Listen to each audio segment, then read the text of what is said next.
It's an Eastern Division clash. First of back-to-back meetings, second of 4 on the year. The Ticats and the Bombers on a breezy night in the Manitoba capital. Winnipeg Blue Bombers go with their third starting quarterback. They're sixth in the last 11 games at the quarterback position. That's the sixth change. It'll be 27-year-old Max Hall. Played his college ball at BYU. Gets his first start in the Canadian Football League tonight. Boy, the Hamilton Tiger Cats are happy to get this guy back. Andy Fantuz is back in the receiving corps for the Hamilton Tiger Cats. Played one game. That was the first one against Toronto. And in that one, had 10 catches, 155 yards. Yes, Kit, Austin's Ticats are getting healthy. They're getting better, coming off their first road win in Edmonton just before the bye. Trying to win consecutive road games for only the third time since 2004. Tim Burke called the lead up to this game one of the most stressful weeks of his life. Bombers still looking for their first win here in this brand new, beautiful stadium, Investors Group Field. 4 home losses in a row for the Bombers overall. And there's another new face in all of the activity this week for Winnipeg. Sandro DeAngelis returns to the Canadian Football League now with his 5th team. He'll do the kicks tonight. They're looking for more distance on the kickoffs than Justin Pilardi was providing. And this boot will come down at the 15-yard line, and it's Siobhan Walker on the return, and he's tripped up around the 30-yard line. Our starters to watch brought to you by Napa Auto Parts, where custom advice comes standard. Henry Burris leads all passers in yardage, 1,803. There is Andy Fantuz back in the lineup, has missed 5 straight games. And Joel Figueroa, in his second game at right tackle, was a difference maker in his first game last week versus the Edmonton Eskimos. Burris tossed for 362 yards, ran for 47. In the first meeting, it was a Week 3 win for Hamilton, 25-20 in Guelph over Winnipeg. Flag on the first play of the game from scrimmage on Rhea Jones, the catch, and he's close to a first down. Pending the penalty marker, Dave Foxcroft in charge tonight.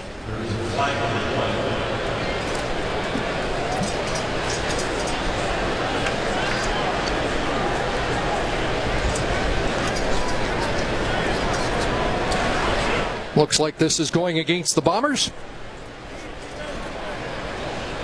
That's the signal offside, Winnipeg. And the Hamilton Tiger Cats will take the play. And it looks like the spot will be, well, we'll find out. It's close to first down yardage. Does Henry Burris have a first down on the opening play of the game? He does on that reception by Rhea Jones. Winnipeg, number 96.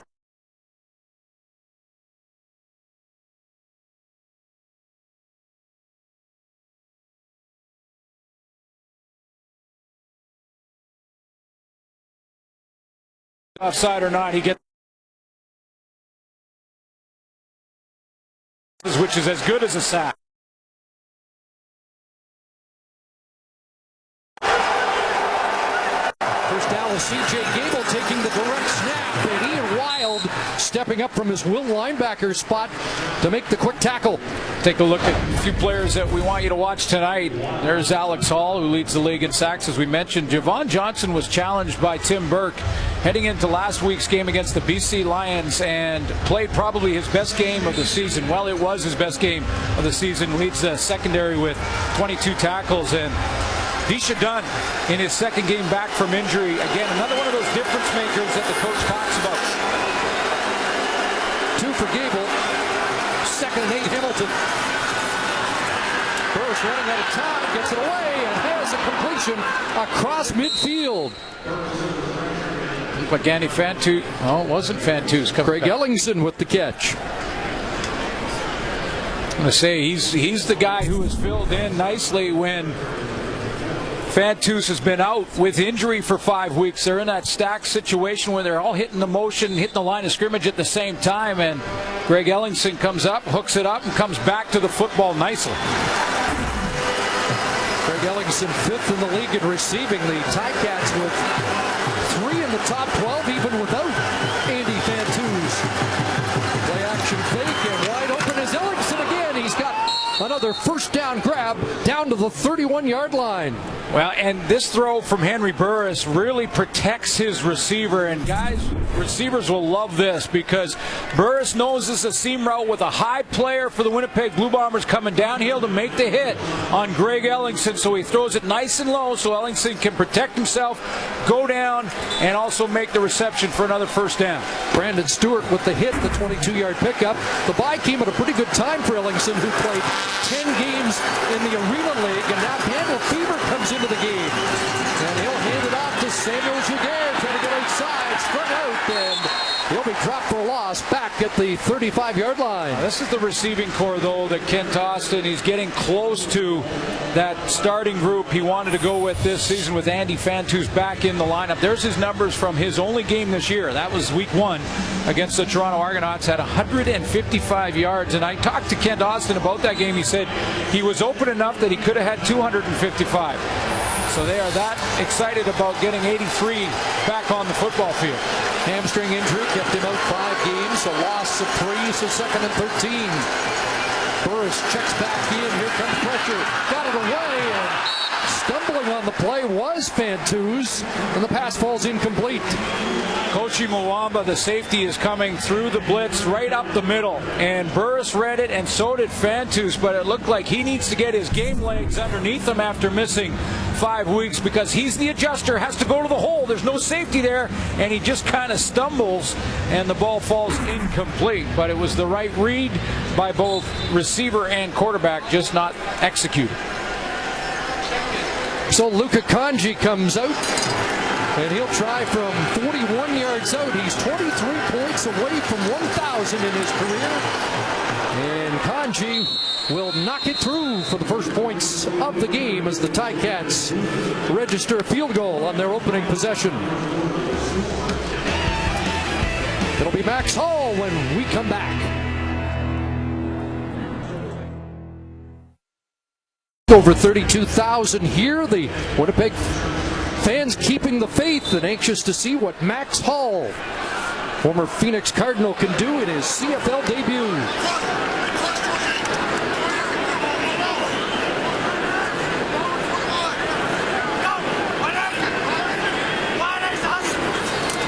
From the 35, Hall gets away, and it's caught. And it's Michel Pierre-Poilievre up to midfield. It's the Arizona Cardinals. He is a Phoenix area native.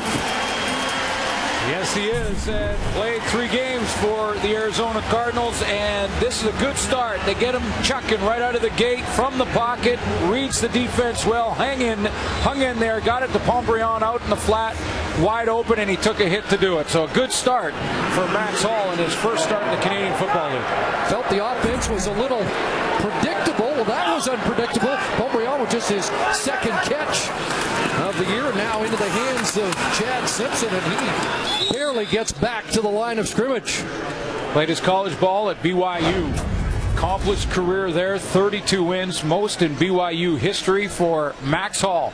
He's got to get the #1 receiver in this group going, and that's Terrence Edwards. Just 12 catches on the season, has not found the end zone, has been hurt, but is back. And through all the quarterback talk all week long, there was one other change in the O-line. Steve Morley is no longer the starting guard. Paul Swiston gets the start tonight. No game for Simpson, 2nd and 10. He releases. Hall steps up and takes off and tripped up from behind. Ball hits the turf, but they rule him down just across midfield. So 1 first down for Max Hall on his first series in the Canadian Football League. Well, they say that his strengths are going to be his ability to make quick decisions and the correct decision based on what he sees from coverage. That he's got a quick release, will get the ball out of there quickly. Talking right now with offensive coordinator Gary Croton on the sideline, who was the guy that was in charge of making this decision. Tim Burke went in the office and said, "Who do you want?" With his offensive coordinator, he said, "I want Max Hall." Buck Pierce there alongside to give his feedback. And the word from the Bombers is this is a guy with great leadership skills, real command of the huddle and the offense. It's Mike Renaud looking for the corner. Andrea Jones brings it down at the 5. It's knocked out of his hands. but it will be Hamilton football just inside the 10-yard line. Henry Burris and the Ticat offense get set to go back to work here in the opening quarter in Winnipeg.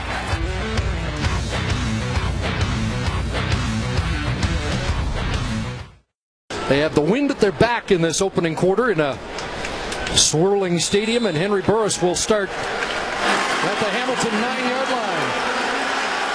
175th start for Burris, 25th consecutive as Ticat. And he throws the crosser. Ellingson has another catch. And a first down out beyond the 20-yard line.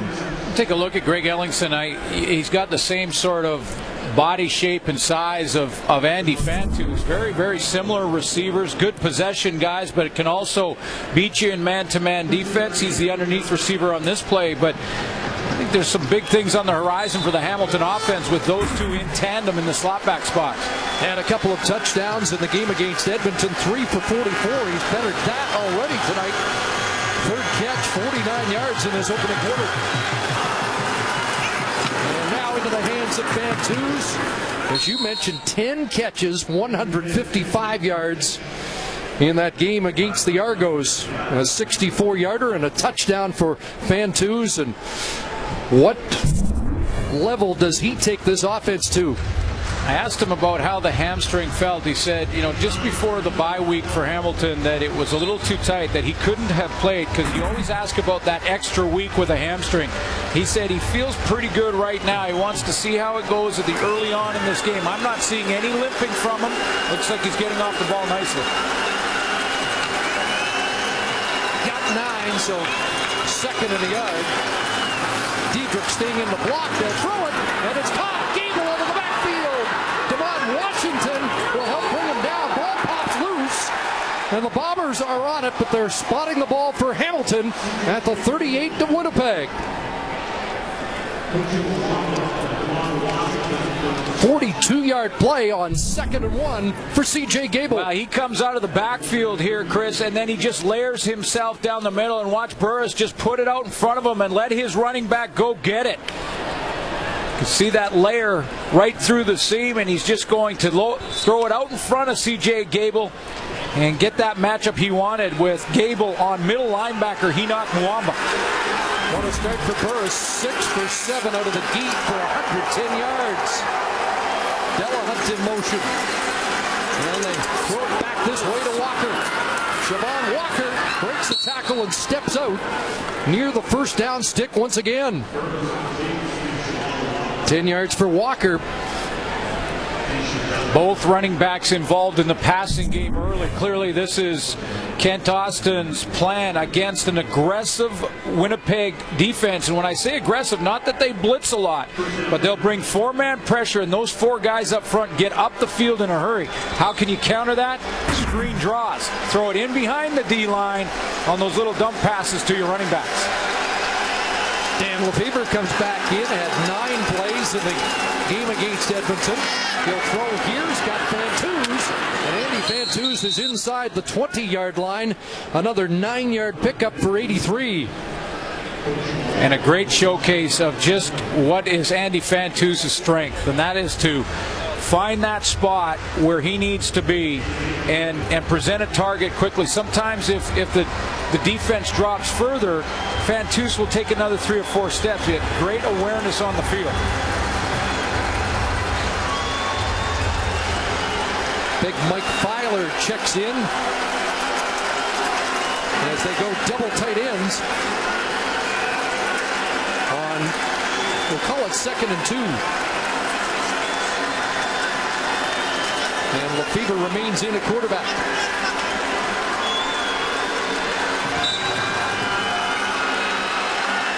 Four receivers wide side. The handoff is to Walker. And he gets pushed back as Javon Johnson stepped up to close the hole.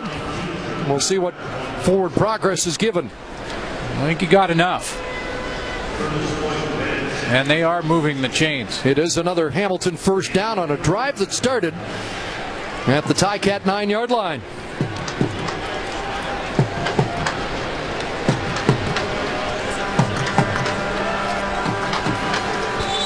Well, they didn't have Bakari Grant in the first week, and Monterey Jones was hurt. Bantu's hurt. Dave Stala didn't start the season. Got the whole package in now. First down. Burris has time for Ellingson. And incomplete. The flags are flying as you could see the shirt of Ellingson grabbed on the play, and it will be a pass interference. The fourth in the last 5 games against Winnipeg. Yeah, I think it's Alex Suber. Or was it Disha Dunn in one-on-one on Greg Ellingson? It was Suber who's going to get all tangled up in him. Winnipeg, number 21. The foul is in the end zone. Ball will be placed on the 1-yard line. First down. Well, Suber's argument is that their feet got tangled. And you can be the judge. The corner's coming from there, and there is Alex Suber. Greg Ellingson comes inside, bends it back to that corner. Grab of the jersey right there is the call. Not that their feet got tangled up. It's the jersey as he comes out of his break. That puts it on the 1. First and goal at the 1. It's Lefebvre wide open. Delahunt touchdown. Flag on the play. John Delahunt in the end zone. And a touchdown against the Bombers in week 3. Offside. Winnipeg, number 96. That penalty is declined. Touchdown.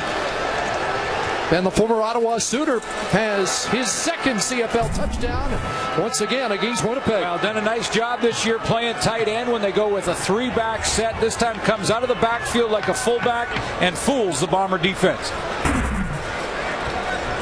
8 plays and a 101-yard drive. And now Kanji on for the point after.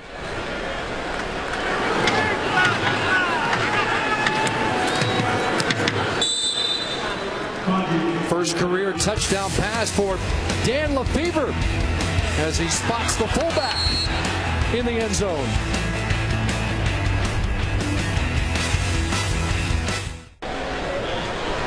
John Delahunt, former Quebec Junior Player of the Year, has his second touchdown of the season. Lefebvre the pass, and so 2 quarterbacks running that Hamilton offense. Well, the Winnipeg defense loaded up to stop the run, and they just fooled them. The Hamilton Tiger Cats with great offensive game plan to start this one. Going over 100 yards on that drive, finished with a touchdown to John Delahunt. 128 passing yards for Burris in the opening 10 minutes of the game. Here's Aaron Woods. Was dangerous in the last game against BC, trying to get outside here. And he'll get dragged down about the 35-yard line. A late flag comes up. Siobhan Walker on the tackle. Max Hall gets set to go back to work.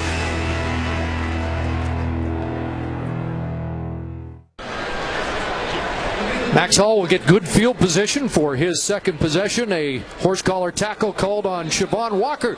Let's hit the sidelines. Here's Sarah Orleski. Well, Chris, earlier Glenn mentioned that Max Hall had graduated from Brigham Young University, played college football there. Well, on Wednesday he got a text message from another Brigham Young University alum, Ben Cahoon, who just happens to be the all-time CFL leader in receptions. Cahoon sent him a text message reminding him he's a playmaker, be confident, don't panic. Also, the games up here are won and lost in the final 3 minutes of the second and fourth quarter. I had the chance to speak to Ben briefly today. He told me that he and Max had worked out a few times during the spring that Max throws a very catchable ball, which is something that Terrence Edwards reiterated to me today. He also said that he feels there's no doubt that Max has the skill set to be a successful quarterback here in the CFL. And Sarah, there is Terrence Edwards with the catch, who said he throws the same style of ball as Ricky Ray, that catchable soft football. Well, even that name is in the sentence is pretty good. And yeah, he's a pocket passer, and I know in our conversation that Sarah and I had, she talked to Ben Cahoon, and Sarah was mentioning that Cahoon was teaching him a little bit about the waggle while they were in the offseason last year in BYU. Different look here as Chad Simpson lines up as a wide out. Passes away, and catch made at the Hamilton 50-yard line. He had a bit of a jump start when he got here, but what an accomplished player in college when you think about some of the names that attended BYU at the quarterback position. Steve Young, Jim McMahon, and on that list as far as career yards offensively, that's passing and rushing, Max Hall number 2 to Ty Detmer, who of course was a Heisman Trophy winner. Accomplished college quarterback. You mentioned played a few games in Arizona. Rory Collard, another second down conversion catch. Ball the throw, but Chris Matthews can't hang on. Emmanuel Davis in coverage for the Ticats, but a drop from Matthews coming off his best game, 7 catches, 51 yards in BC. You know, it was a drop, and there's no question, but Max Hall, after this throw, took responsibility for it because of the timing. If he gives it to him a little bit earlier, he doesn't have to worry about the hit coming. And I saw Hall react saying, oh, that was my bad because I got to get you the ball quicker on that one. It's a good sign. 2nd and 10. Hall looking this near side and wanted Matthews again, but tight coverage from the corner, Raymond Brown. And the drive stalls. Yeah, he was right on it. And it looked like there might have been an issue on the route running. Either Chris Matthews ran the wrong route or Max Hall threw it to the wrong spot. It looked like he was going to run the corner, and Matthews read it, saw something different, and came back inside. 7 catches against the BC Lions. That's a personal best for Matthews this year, but it's been a real slow start for Chris Matthews. So Renault back in, looking for the pin. Got this one up in the air, but short. Flag down on Ray Jones. Up across the 20, and he gets cut down at the 27-yard line as we'll sort out the flag.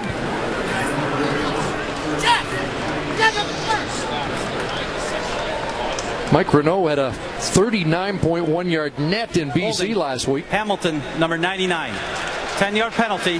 First down, Hamilton. Torrey Davis called on the hold. Kent Austin wasn't happy with that because he wants to keep this field position, although his offense did drive it out of a hole on their last possession.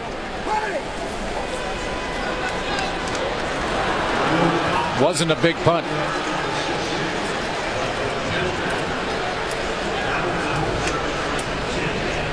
So they'll march it back to the,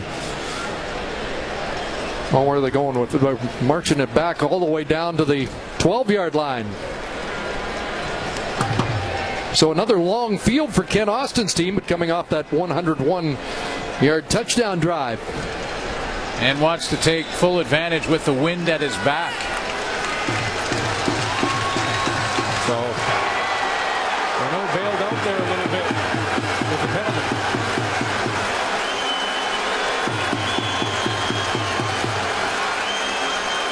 First down. Big to Gable.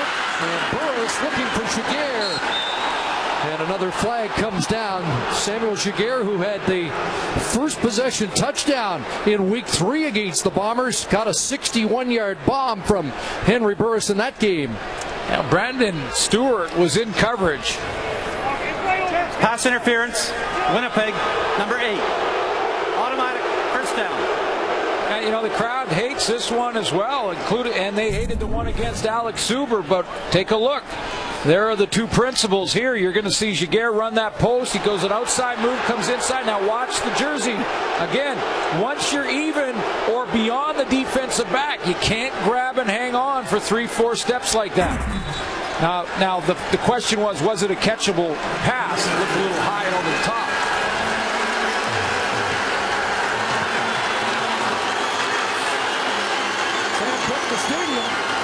First down, a little shovel inside, and C.J. Gable off and running, twisting up to the 45-yard line. Another first down for the USC Trojan product, C.J. Gable. This is what I'm talking about, game plan from Kent Austin. When you have an aggressive D-line that loves to get up the field quickly, you can get them by just throwing it just underneath on these shovel passes, quick screens, take advantage of their momentum upfield, and there's a little void in between the D-line and the linebacking core, and that's where C.J. Gable hit it. big difference we're seeing now with this Hamilton team the last 2 games. Use of the running backs in different fashions. It kind of looked like Figueroa out of his stance early, and Burris heaves it 60 yards downfield in frustration with a flick of the wrist. Now he's got to be careful he doesn't get delay of game call, but he wasn't happy with his big right tackle moving a little early. Procedure, Hamilton, number 60. 5-yard penalty. Repeat, first down. Yeah, big Figueroa will be noticed when he moves prematurely. And you can see the movement up at the right side of the line. Henry Burris doesn't like it, flicks his wrist, and that baby went about 65, 70 yards. He's still got the cannon. Figueroa in his 3rd start, the former Miami Hurricane, who opened some eyes with his performance in Edmonton. 1st and 15. That was it, unbelievable. Short drop, and it's into Bakari Grant, who since week 2 has been the leading receiver in the Canadian Football League. Chris, you mentioned it, Joel Figueroa, who made basically his debut with the Hamilton Tiger Cats against the Edmonton Eskimos. And he was dominant at times. This is him one-on-one down the goal line on Odell Willis for Edmonton. And watch him not only block him at the line, but he's still pushing him and takes him right into the end zone, throws him into the goalpost. And it was that kind of game for Figueroa. His teammates call him Figs. Call him the big lumberjack Figs. And he made a difference in their win against the Eskimos. 2nd and 9. Fake this. Swing pass, Burris in some trouble, and he hits the deck with nowhere to go. Muwamba was in the neighborhood, and that's the final play of the opening quarter. A good one for the visitors as the Ticats have built an early 10-0 lead.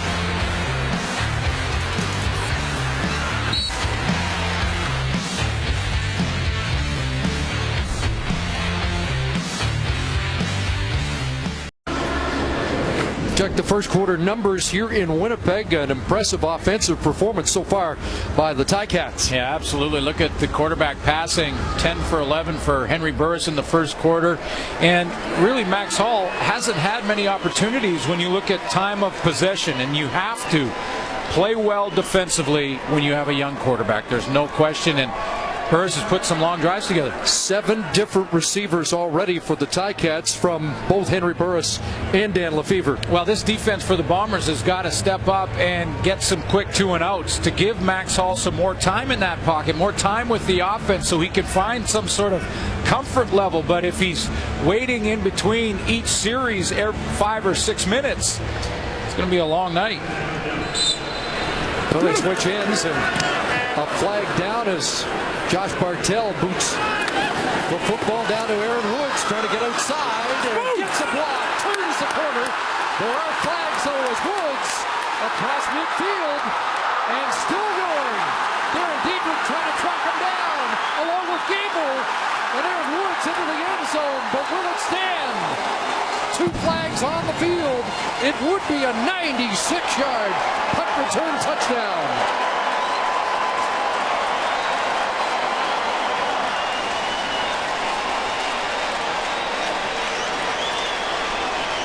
Well, he showed you some signs in BC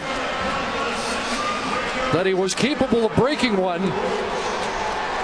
Great comeback in those 3 and 4, well, basically 4 quarters now when you consider the first quarter in this game, because he fumbled the opening kickoff against the BC Lions and has done nothing but get better since. But I think it's coming back. We're going to see what the officials say here. They're conferencing. And too many men and offside both against Winnipeg. Brian Bulkey, the big defensive tackle of the Ticats, was waving for the Bomber offense to come onto the field.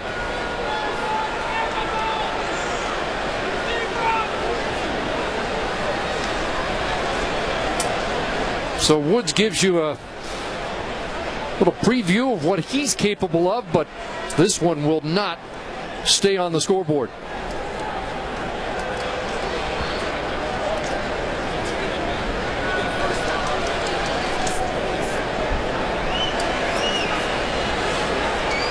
Well, the too many men call was made immediately by the sideline officials. Offside, Winnipeg, number 43. That penalty is declined. Illegal participation, Winnipeg, number 2. That penalty will be accepted. First down, Winnipeg. So James Green was called on the offside. Javon Johnson's not sure. Did he come back onto the field, or unless he came on late? Don't usually call out a number if it's too many men. Well, they would just call it too many men. Yeah. So legal participation is basically when the officials put their hands up on the sideline, you cannot make any more substitutions. So what had to have happened is Javon Johnson, once the officials had their hands up, came on late. Either way, there were 2 penalties, one on the offside as well. And so Max Hall, who had good field position on the last series for Winnipeg, will start at his 7. Looks like that might have been the offside. Just edge player lined up in that neutral zone. The flags come out immediately from the sideline official.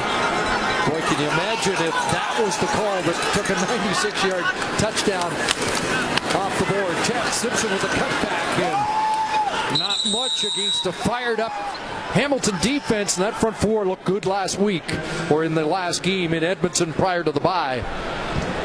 Well, it was actually a bit of a coincidence that Max Hall's family was going to make their way to Winnipeg and check out a football game. A coincidence meaning that they didn't know he was going to be the starting quarterback tonight. Dad Mark, Mom Crystal, and the 2 children also here, along with Max's wife. Rex and Hayden looking a little anxious.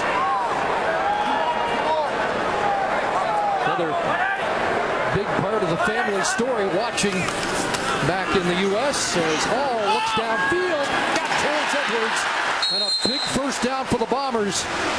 Get a little field position up at the 30-yard line. I'm going to explain just a little bit about the timing that Max Hall is trying to find here with his receiving core, and it's going to take a little bit of time, but he goes to the right player. He sees Terrence Edwards open. Watch Edwards take 3-4 steps, wait. That extra split second or 2 is just a timing issue for Max Hall. Now it's complete. Gets him out of a hole on that play. He'll get that better as the game goes on. Amazingly, he had not thrown to Terrence Edwards. There's a handoff to Simpson. Got some room outside. And Chad Simpson turned the corner. A first down for the Bomber running back, who had 116 yards in the first meeting against Hamilton, including a 75-yard touchdown run. The only game this year that he's had over a 20-yard run, and he bounces this one outside, gets the edge on Shamari Williams. 17 for Chad Simpson. Was going to mention, until this week, Max Hall had not thrown any passes to Terrence Edwards, even in practice, being the third-team quarterback.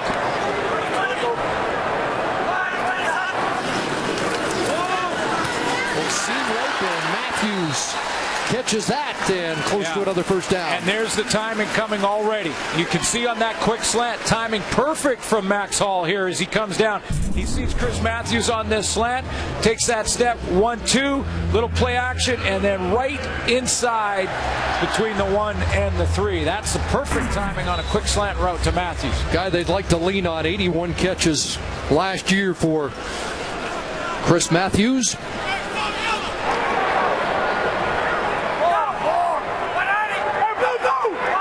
First down at the 51. Again, it's Simpson, and he is dropped.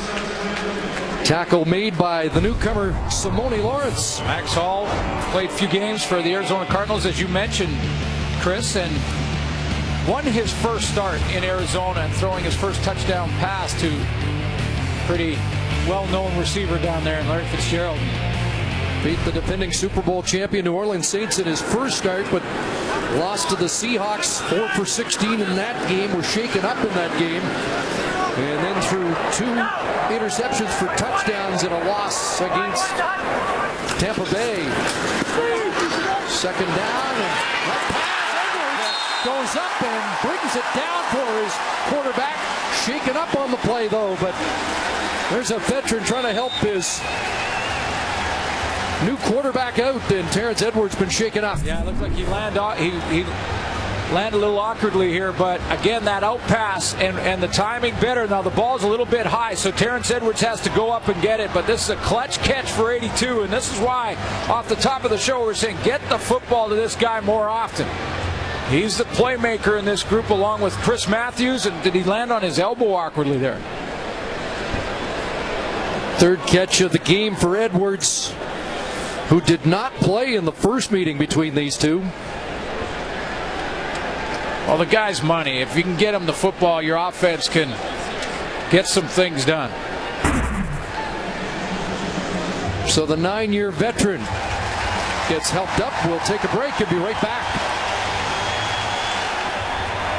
On this drive that started back at the Bomber 9-yard line, 6 plays, they've moved the football 76 yards. Could be a confidence-building drive for Max Hall. A couple good throws, nice timing on a quick slant to Chris Matthews. Has hit his #1 target in Terrence Edwards a couple of times, who recovers on the sideline right now. And a confidence-building drive for Max Hall. Bunch formation.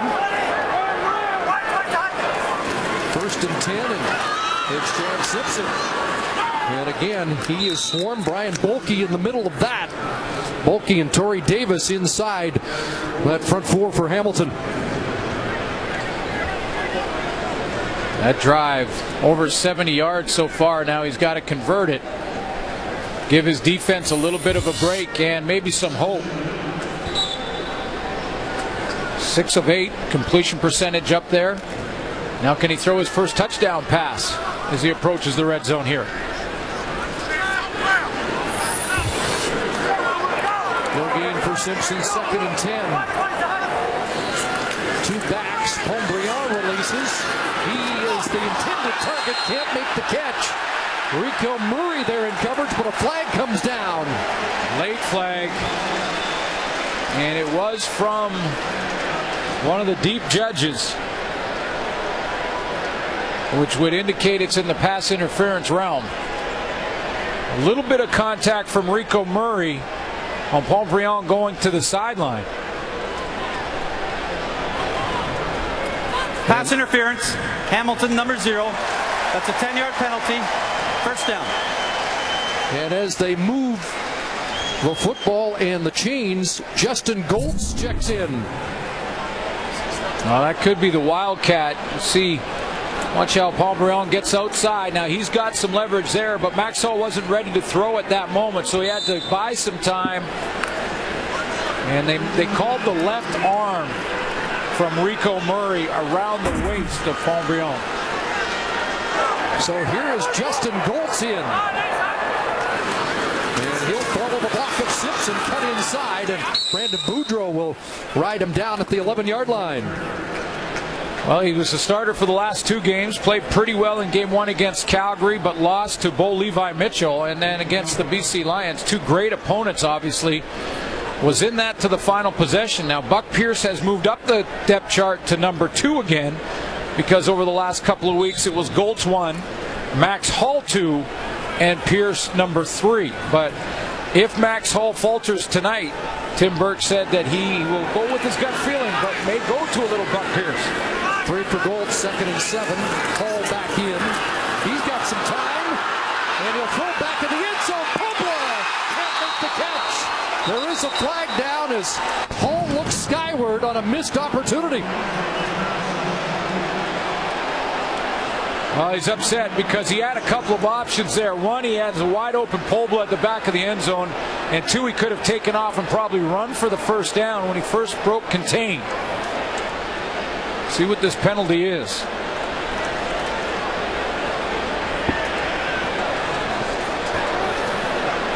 Illegal contact. Hamilton, #21. Half the distance to the goal. 1st down. Simone Lawrence, the new weak side linebacker. away from the play and early. Illegal contact, obviously not when the ball's in the air. It becomes pass interference with the ball in the air. So that penalty against Hamilton keeps his Bomber drive alive. And it was away from Kito Pobla. Penalty-aided drive. First Rico Murray, and now Simone Lawrence taking Kohler off his route. Trying to eliminate the crosser. So down around the 7-yard line. Hall pumps, and now into the back corner. Touchdown, Rory Kohler. Boys, Matt's all pumped. And so is the family up in the stands. First touchdown pass in his first start for Max Hall. And he lays it out there for Rory Kohler. But what a drive.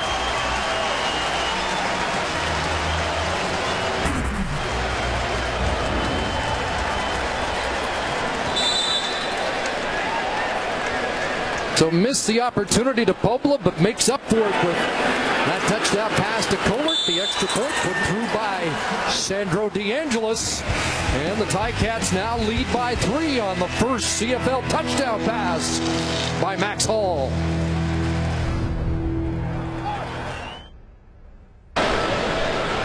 Rory Kohler came into this game with the Winnipeg lead in catches with 15, and he has a touchdown grab from Max Hall. Yeah, his first on this corner route. Neither the Hamilton Tiger Cats here dropped a man coverage. That would have been Rico Murray if he's supposed to take him in man. I don't think he's playing man. It looked like he played zone defense, and if that's the case, then Raymond Brown took a man and didn't play the zone back in the corner of that end zone. Either way, Max Hall saw it and hit him. Great drive for the Bombers. The 11 plays, 101 yards, and their cover team pumped up. Dropped Siobhan Walker at the 25-yard line. This drive was penalty-aided, Chris, but that won't change anything for the confidence level of Max Hall, because after this touchdown throw, watch how pumped up he is, trying to get the whole his teammates pumped up. He gets jacked up as he goes to the sideline and just wanted to show that emotion. His family was just as excited up in the stands. High fives for everyone in the Hall family. And we didn't see those smiles when the drive started back at the 9. Things weren't going their way, but Max Hall's changed the momentum of this game. Let's see what Henry Burris does in response. And he gets the football into the hands of Andy Fantuz. Short gain, wrapped up quickly by Mwamba. But those are drives for a young quarterback that, number one, give him confidence. Number two, it tells your defense and the rest of the team, you know, I'll give you a little hope. We got a chance here, guys. Just let me get settled in, and you go do your thing, and we should be okay. And that's what Max Hall did with that drive. 101 yards, touchdown to Rory Kohler. See if the defense responds here. 2nd and 5. Burris steps up. He's got Jaguar. First down grab. Sam Jaguar just ran over. Is that Gary Croton on the sidelines? No, not Croton, but one of the coaching. Keep your head up down there now. Jaguar, top Canadian last week's got a smile on his face. Yeah, keep your head up. And you've got to... That's just Henry Burris buying some time, stepping up in the pocket. And Jaguar gets outside. 8 different receiver for Henry Burris on the game. Hand off, and here's Gable. Another good run for C.J. Gable, tumbling across midfield down into Winnipeg territory. 14 more for Gable. When the Hamilton Tiger Cats beat the Edmonton Eskimos, the one difference in their offensive game plan was a lot more run, and C.J. Gable a big part of that. At 14 carries in that game. Kent Austin wanted to go with more balance and see what his running backs can do in that offensive line. First down, pressure on, gets it away quickly, and the pass dropped by Andrea Jones. 28 rushing attempts in their win against the Edmonton Eskimos just before their break. Ken Austin, that was more than the previous 2 games combined.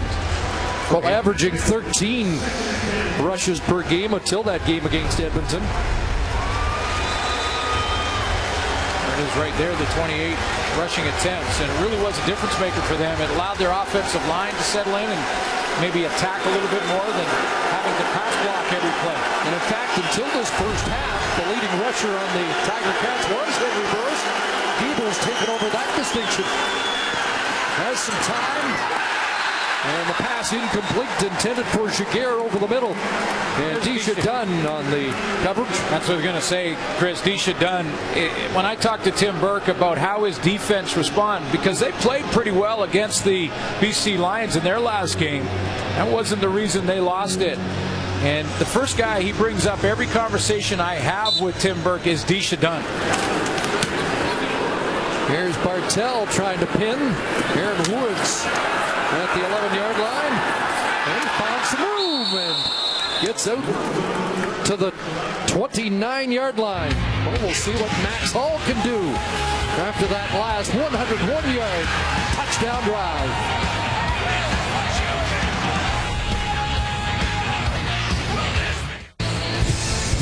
CFL on TSN action continues tomorrow. The Alouettes kicking off against the Rough Riders. Over 40,000 expected at Mosaic Stadium. Live coverage gets underway 4 Eastern, 1 Pacific here on TSN. And Rough Rider fans wondering if Corey Sheets can hit 1,000 yards on the season tomorrow. If he gets his average, he's about 15 yards short. Wow.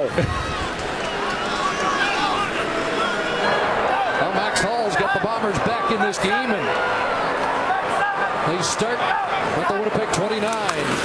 Handed off to Chad Simpson. And Simpson with a good first down run up to the 37.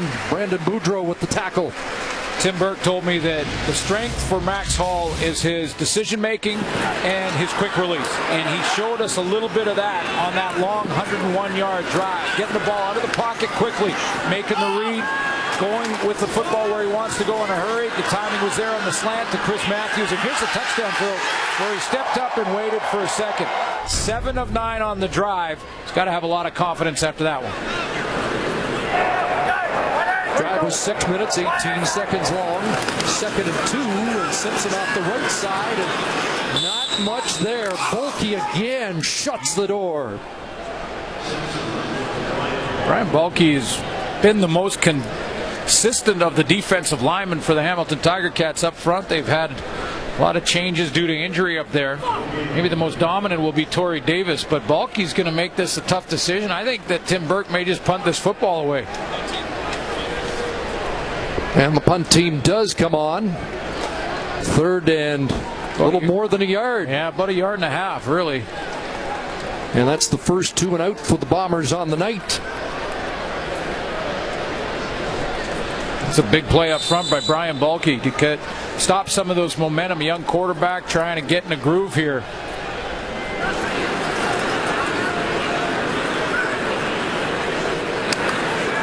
Here's Renault. Line drive on the way of Jones.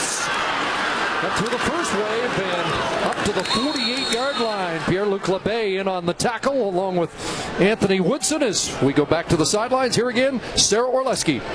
Well, Chris, heading into this season, if you knew that going into Week 8, 2 of the top 5 receivers in the CFL would be from the Ticats, you may have been hard-pressed to guess that it would have been Bakari Grant and rookie Greg Ellingson. I asked Henry Burris about those 2 receivers. He said that the rookie Ellingson is incredibly intelligent. He also credits his time in the Arena League and his familiarity with the waggle with helping him adjust to the CFL game. As for Bakari Grant, the 2 things that Henry Burris pointed to was improved route running as well as his hands. He says you could tell that Grant, who had some trouble fumbling balls last year and drop passes, he says you could tell it's something that he definitely worked on during the offseason.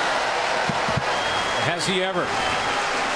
Big play by the middle linebacker, Enoch Mwamba, dropping. But Bakari Grant has been the hottest receiver in the CFL over the last 5 games with 27 catches and 397 of those yards. for Bakari Grant. That's ahead of guys like Chad Owens and some of the best in the business. So that's how hot Bakari Grant has become and how much he's improved. Gable dropped for a loss of 3, and Greg Ellingson mentioned he thought he's going to get better as he starts seeing defenses for the second time around like this. Here's a pass for Jaguar, and he's got it. And Samuel Jaguar had a step on Desjardins and has a big gain down to the Winnipeg 25. Boy, that was close quarters for Henry Burris, but he got it out of there. A 40-yard play as we hit the 3-minute warning. Burris hooking up with Jaguar, who's 12th in the league in receiving.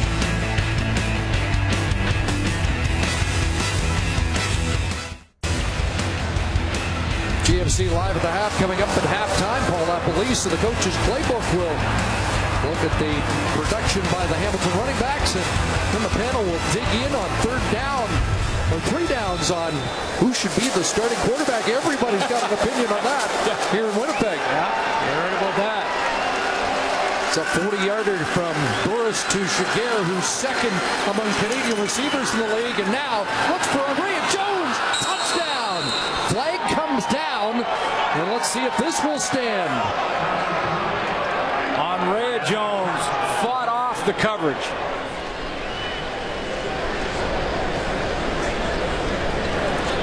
Illegal contact, Winnipeg, number 3. That penalty's declined. Touchdown. Was against Koshi Mwamba, the safety, but Henry Burris finds Ray Jones for his first touchdown of the year. Just throws it up there and lets Ray Jones go get it, and he's in man-to-man coverage, fights off the coverage from Damon Washington, and Koshi Mwamba over the top, does not get there in time. And that Bomber defense has had trouble finding an answer for Henry Burris, who has 236 yards in passing in the opening half. 14 of 17, another high percentage quarterbacking night against that Bomber defense. Spreading it around a little bit. That touchdown to Ray Jones. And watch the coverage. He's got pretty aggressive coverage on him in the bump and run technique here from Washington. Gets inside position. That puts Washington in a bit of a bind. Now he's got to fight him off. Uses his body to screen him away from the football, and Mwamba can't get there. Now, you heard Sarah talk about how much Greg Ellingson has been an influence on this offense. Watch how on that first catch to Jaguar in this drive, Koshi Mwamba is going to go to double team Greg Ellingson.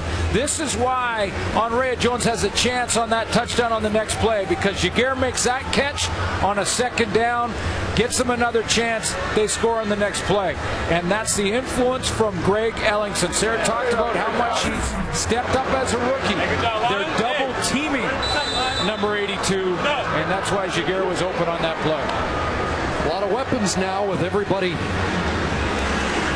back and healthy in that Hamilton Ticat offense.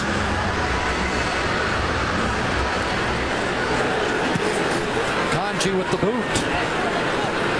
And it will bounce down, and it'll be Devon Washington this time on the return. And a flag down as Washington helped sprung by an illegal block.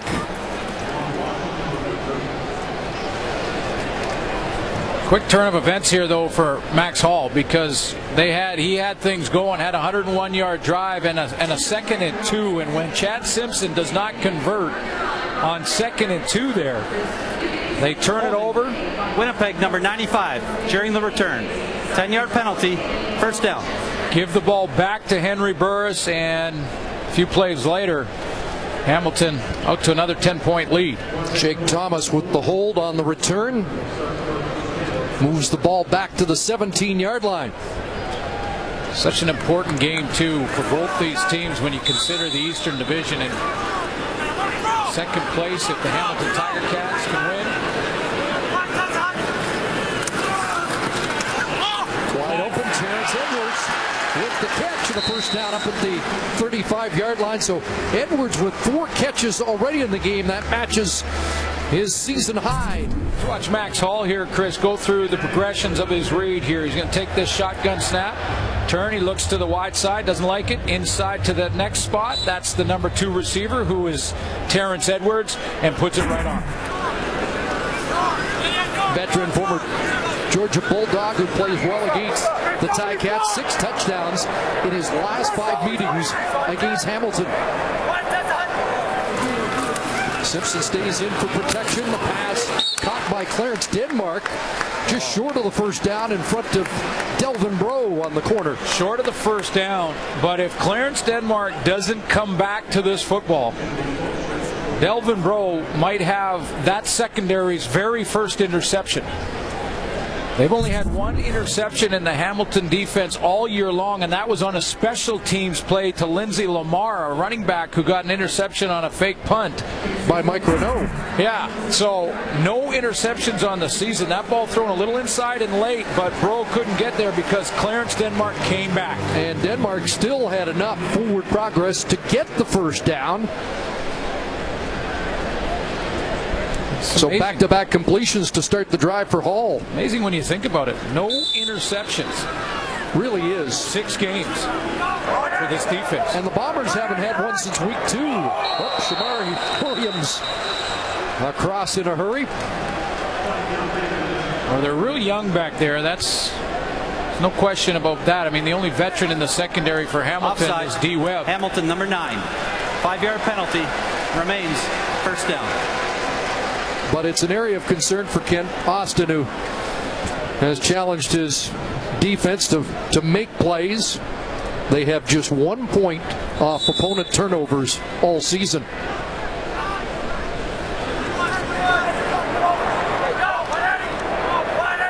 So Williams to the sideline, a draw play on 1st and 5, and Jamal Johnson steps up and greets Chad Simpson.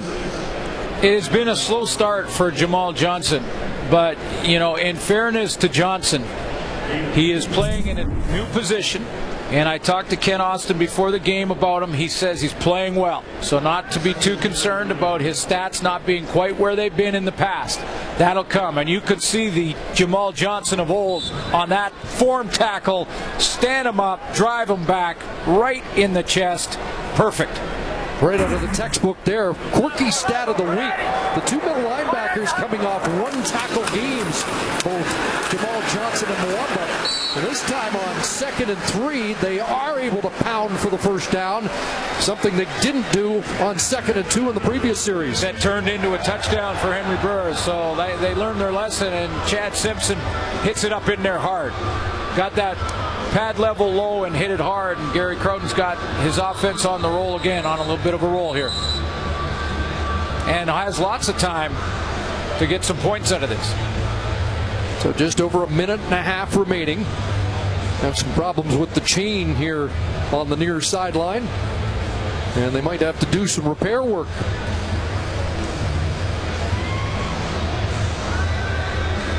I know all kinds of speculation, and Tim Burke had told me that, you know, it'll be a gut feeling for him. If he thinks that Max Hall was struggling in the game, he would go to Buck Pierce, who, as we mentioned earlier, is in that number 2 spot. But I think based on this half of work, and maybe just that 101-yard drive, that Max Hall will continue on here. It looks like he's picking things up. He's making those quick reads that Tim Burke had talked about, and he's getting the ball out of there. That quick release that he also mentioned. So, not much doubt that it's been a better offense in the second quarter than it was in the first quarter of play. They'll have to be better in the second half than they were in week 3 when they had just 48 second-half yards. There's Edwards, another catch. And close to another first down as he is tossed out by Emmanuel Davis at the Hamilton 46-yard line. I had a good conversation with Max Hall this week. We talked about how much Ben Cahoon helped him, and talked about trying to get the football a little bit more to his veteran receiver and Terrence Edwards, that, you know, you got to go where the read takes you, but if you get the right look, 82's got to be in his mind, and we've seen that already in this first half. And already the best game of the year for Terrence Edwards. 5 catches, 75 yards. Another 2nd and short. 2nd and 2, Simpson. And Delvin Breaux stepped up. Torrey Davis there to toss him back. Forward progress should be very close to the first down. anytime a running back, even as good as Chad Simpson is, anytime he turns his shoulder pads to the sideline on short yardage, it's trouble. Stop it there. It's just as he turned his shoulder pads and we're this way, see how they're towards the sideline? Now he's going east-west instead of north-south. If he just hits that and takes on Delvin Breaux, he gets that by a long shot. When he turns his shoulders like that, Chris, that gives the defense the edge. Third down and the length of the football, so Goltz will come in, haul to the sidelines. And that Hamilton defense has made some strides, hasn't it? Well, they're better. They're better up front with Torrey Davis in the lineup, big number 99. They're getting more experience in the back end, as young as they are in the defensive backfield, and Orlando Steinhauer trying to get them up to speed in a hurry. So Goltz with the push and should have the first down, and fresh set of downs for Max Hall here as we wind down close to the final minute of this first half. You know, Steinhauer knows that this will pay off if he can just keep these guys together. It's a good athletic young group, especially their linebacking core now. Simone Lawrence helps. He comes back in the lineup tonight. Will play a little bit in the middle. It looks like I've been watching this first half. He's moved around and allowed Jamal Johnson to go back to the weak side spot. Here comes pressure. Rico Murray drills Max Hall, and the ball came loose. The Ticats say they have it. And let's see. Rico Murray off the edge, and it's going to be Hamilton Tiger Cat football. Untouched. And from the backside of the play, and Max Hall had no shot. He did not see him coming because his read was taking him to this side, and watch off the edge. Rico Murray comes untouched. Hall's looking to his left, reading, and pow, right in the chest. And at the bottom of that pile, Jamal Johnson came up with the football.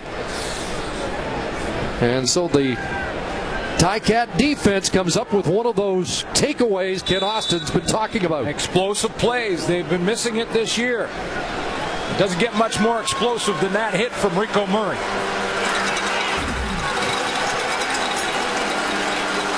At the Hamilton 49, Henry Burris to work. That pass off the outstretched hand of Andy Fantuz and incomplete. Well, Deschamps' been involved in a lot of coverage for the Winnipeg Blue Bombers. And I think it's the reason for that is because he's matched up on that third receiver. So Deschamps, who Tim Burke loves, is going to get a lot of action. Already has in the first half. That Jaguar pass was when he was the number 3 receiver to the field. The inside receiver closest to the tackle. This time it's Fantuz. 2nd and 10. Burris stands in, throws complete. Craig Ellingson the catch. And he'll be close to the first down. And Deschamps, who's a rookie himself, once again, watch how he comes out. Now, he's in charge of number 3. So what does Ken Austin do? He takes number 3, which was Fantuz, switches him up with a little change motion to Jaguar. And now Jaguar becomes number 3. No, it's not Jaguar. He curls, and it's Greg Ellingson. So all through that, Deschamps has to say, which guy do I have? By the time he picks him up, it's too late. Completion and first down. It takes some players years of experience and many games to get that down, and Deschamps trying to learn it. He's very athletic. He's a playmaker back there. Please reset the game clock to 41 seconds and the play clock to 20 seconds. So it was a first down catch. An 11-yard pickup for Ellingson down to the 49-yard line. And time for Henry Burris and the Ticats to expand this lead. Burris to keep on a roll. Short drop. Can't find anybody, and will get taken down. Brian Turner and Alex Hall getting to the quarterback. And just sheer determination from Brian Turner gets there. Timeout, Hamilton. Coverage pretty good down the field. Kent Austin saw an open receiver that Burris didn't, clearly on the sideline.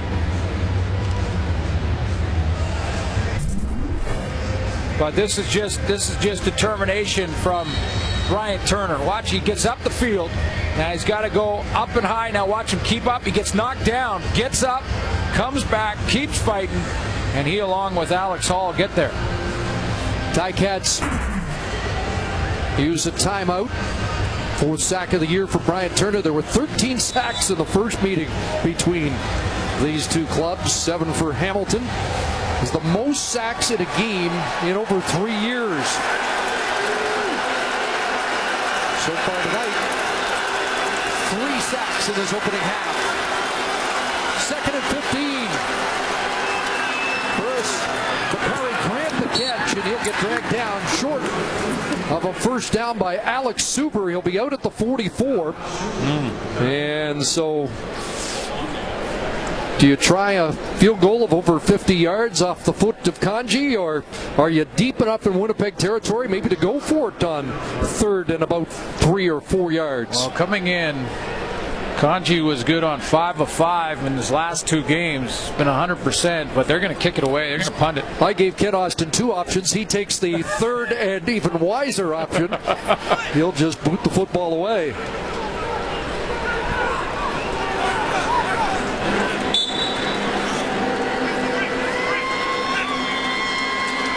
And Bartell looking into the corner. Aaron Woods on a hop. Got the football, and I think he batted it out of bounds. The Ticats indicating they've got it. Was a no yards flag as well. And now Jamal Johnson getting into it. Well, and if it's no yards, it doesn't matter, but it looks like another late flag comes out. Because even if Hamilton did recover this or was the last to touch it going out of bounds, Winnipeg retains possession on the no yards.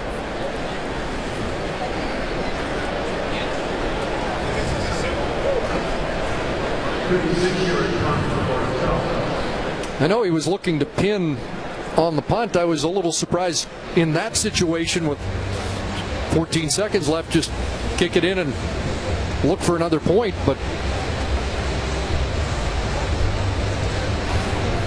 it is a 10-point lead. No yards, Hamilton. It's a 5-yard penalty. Objectionable conduct, Winnipeg, number 21. First down, Winnipeg. So Suber called for objectionable conduct, and the ball comes back to the 4-yard line, and with 14 seconds to go, the Bombers will just work the clock. Yeah, that Suber penalty was just something he said late as the officials were trying to sort things out.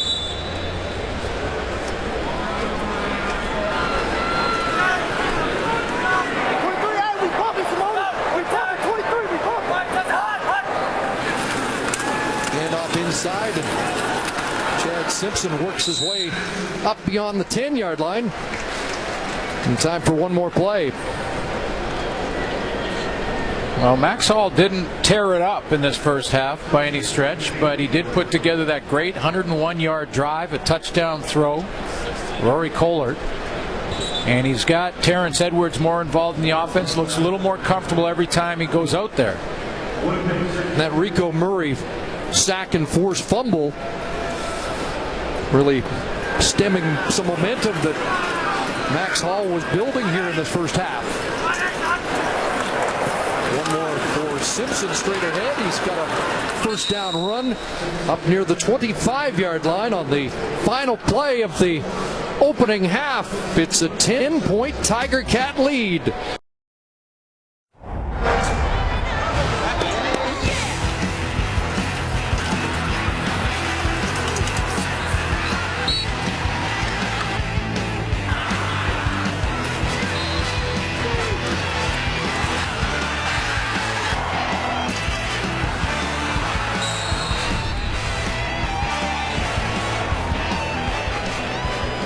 Ten-point lead for the Ticats as we head to the second half. But first, Sarah Orleski with Terrence Edwards.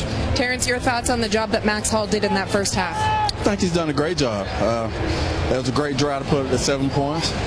I think we missed out on some points on that last drive, that fumble, but I think he's doing a great job so far. But now we got to even play even better to come back and try to get this win. Thanks for this. Thank you.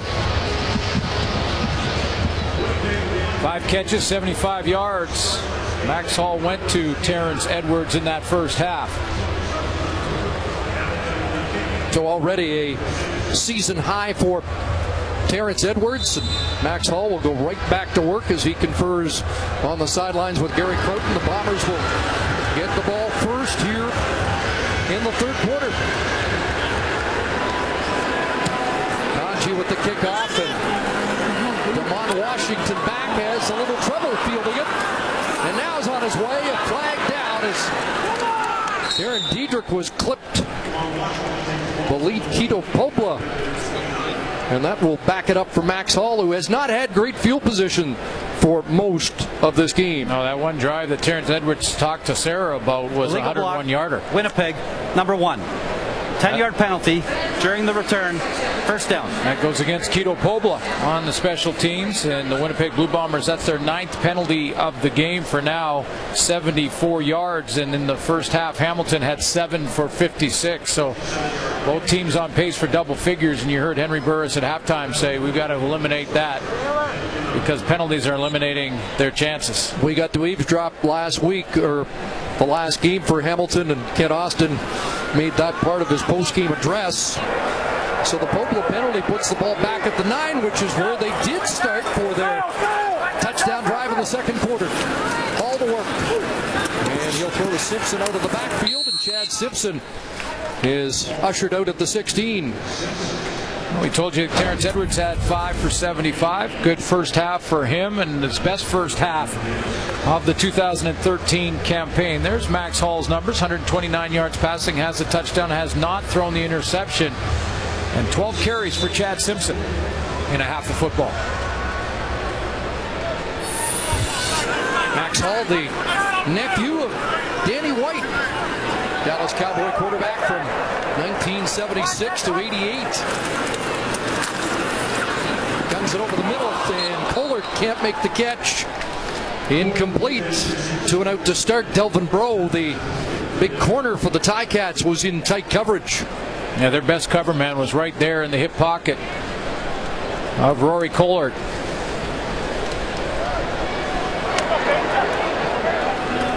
Who has the Bombers touchdown in this game.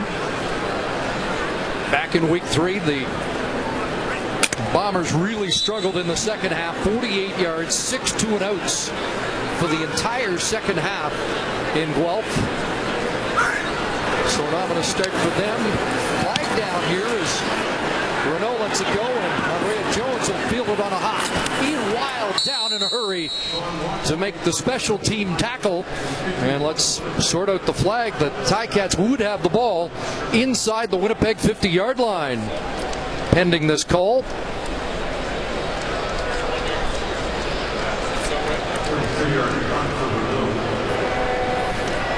Offside, Hamilton, number 32. It's a 5-yard penalty. First down. And that's a big break for the Bombers. Oh, is it ever? It gives them another set of downs. It's about 3rd and 4 when they kicked it away, and that penalty, as Henry Burris said at halftime, so we got to eliminate the penalties that are stopping offensive drives or keeping us off the field and keeping Max Hall on it, and that's one of them. So a break for the Bombers. Let's see what Hall does with it. Take a look at,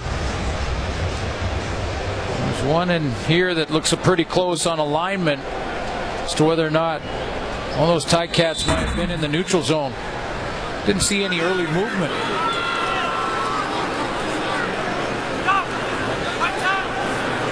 Out of a double tight end formation. Hall, and that one almost picked off. There's a missed opportunity. Raymond Brown drops what should have been a sure interception. You know, I talked to Ken Austin about his secondary, and he basically said, you know, they're young, but there's going to be a big upside for this group. And when you're young, You want to make sure you're in the right spot, make sure you have your assignment, and then make sure you get to the football. Now, the next step as you gain more experience is to actually catch it. He said if we caught everyone we had our hands on, we'd be leading the league in interception. 2nd and 10, they'll screen it, and Simpson was being held up. Simone Lawrence was there, and a flag does come down in the secondary as it looked like somebody grabbed the intended target before the ball was thrown.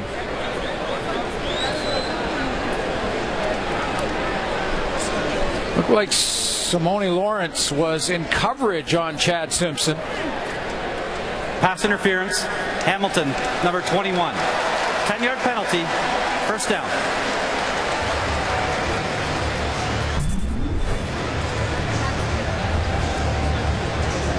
He's going to try and pick up Chad Simpson. Lawrence coming out of the backfield, and then he wraps his hand around his waist a little bit. And if you can do that as long as you don't turn the receiver. Looked like he may have turned Chad Simpson just a little bit. So it's a first down up at the 31. Ball over the middle, and Edwards has another catch. Punished by D. Webb, but he hangs on. It's a half dozen catches for the 9-year vet. Wow, that 6-1 was the toughest. And I think Terrence Edwards is saying, you know what, I should have come back a little bit more, one more step, I might absorb this hit a little bit better. But he stood tall in there and took it to hang on to the football.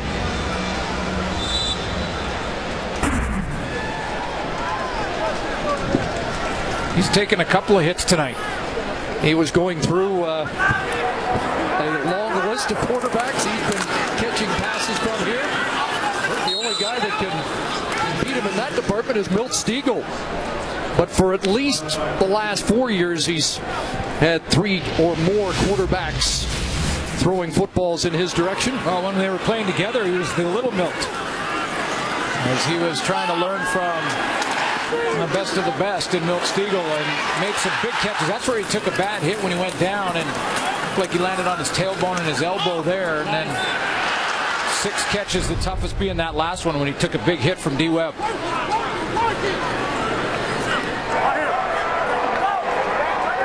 2nd and 10. Ball lets it fly, and this one is intercepted. Raymond Brown hangs on, gets a block, and now he's across midfield. First CFL interception for Raymond Brown, and the first by a member of the Hamilton Tiger Cats secondary in 2013.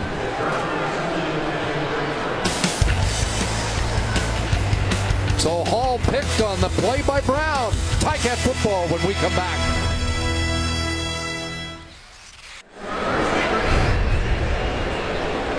Raymond Brown was the DI in the Hamilton Tiger Cats last game as they played Arthur Hobbs on the corner. He gets the start tonight on that wide side corner. Good underneath cut on the football, and Raymond Brown wins the pool. Who's the first Hamilton defender with an interception in 13? And you're probably not kidding. He had 3 in the preseason. And Burris hooks up with Andrea Jones, who has a touchdown catch in this game. Well, and you know, it only takes 1 or 2, and you get that confidence to take the next step. I mean, you take a look at some of those young guys back there. Their safety, Courtney Stephen, had a couple of knockdowns in the last game. Delvin Bro has 3 knockdowns in the season. Brown has a couple as well. And it's another step to go after the ball and secure the catch. So Steinauer maybe see him come in bunches here from his secondary once he gets that first one. 2nd and 4 Ticats. Trying to take advantage of a little takeaway. The pass is caught. Fantou's the catch. He has a first down, but there is a flag in the secondary.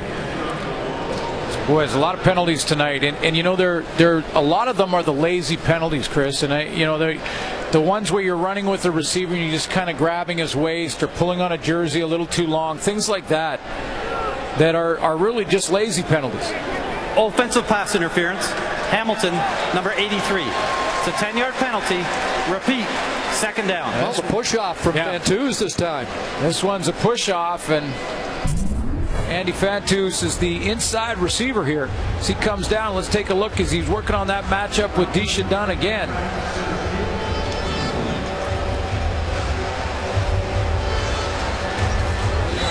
Gave him a good shove. Turned around and opened up. Usually when you have your arms into your body and not extend with your hands, you'll get away with that push from the receiver. I'm a little surprised that that was called as big a push as it was. Second and 14.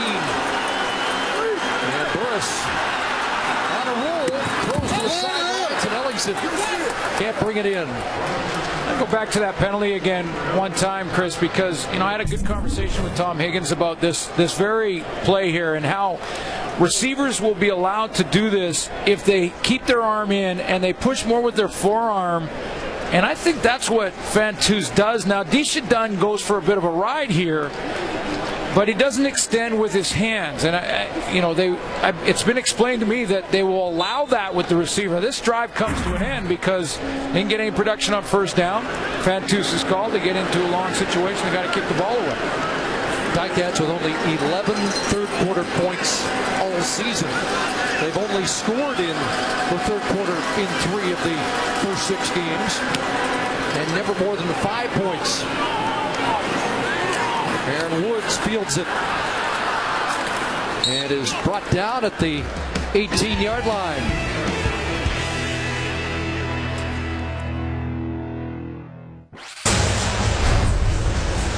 Owner Bob Young and the Tiger Cat Brain Trust here in numbers to assess the new stadium. Beautiful Investors Group field as the Ticats are in the midst of building their own Tim Hortons field. And with more, let's join Sarah Orleski. Thanks so much, Chris. Bob, this is your first time being here at the stadium since it's been completed, and obviously you have your own construction going on back in Hamilton right now with Tim Hortons Field. Can you update us on how construction is going? Well, I have to admit I'm really jealous of the guys in Winnipeg here. This is a spectacular stadium. It's going very well. Infrastructure Ontario and the Pan Am 2015 people are doing a great job. Right now we're on time and we're on budget. That's what every Ticats fan wants to hear. Sure. When you look at this is a new era going forward this year for the Ticats when you start with Kent Austin taking over as head coach. Just your thoughts. We're in week 8 right now. Just your thoughts so far under Kent Austin. Okay, well, as you know, I'm a really slow learner. It's only taken me about 10 years, but I believe between Scott Mitchell and Kent Austin and the rest of that organization, we are as good and as competitive as anyone in this league. Thank you so much for this. Enjoy the rest of the game. Thank you, Sarah. Guys. They have the right guy on the sideline. I guarantee you that in Kent Austin. Ticat fans seeing progress. 2nd and 10.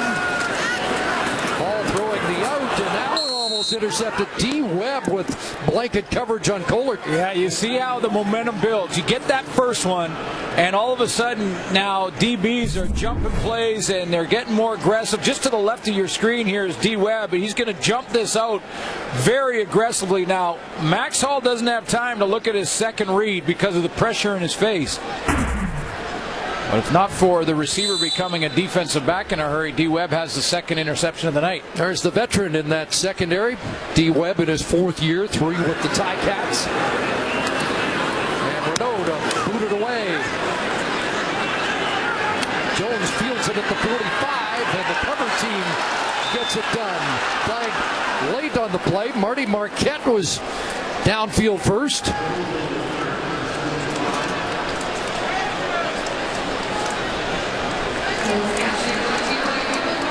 Believe this is going against Hamilton. I didn't look like no yards.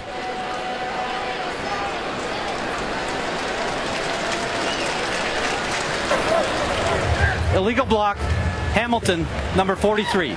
10-yard penalty, first down Hamilton.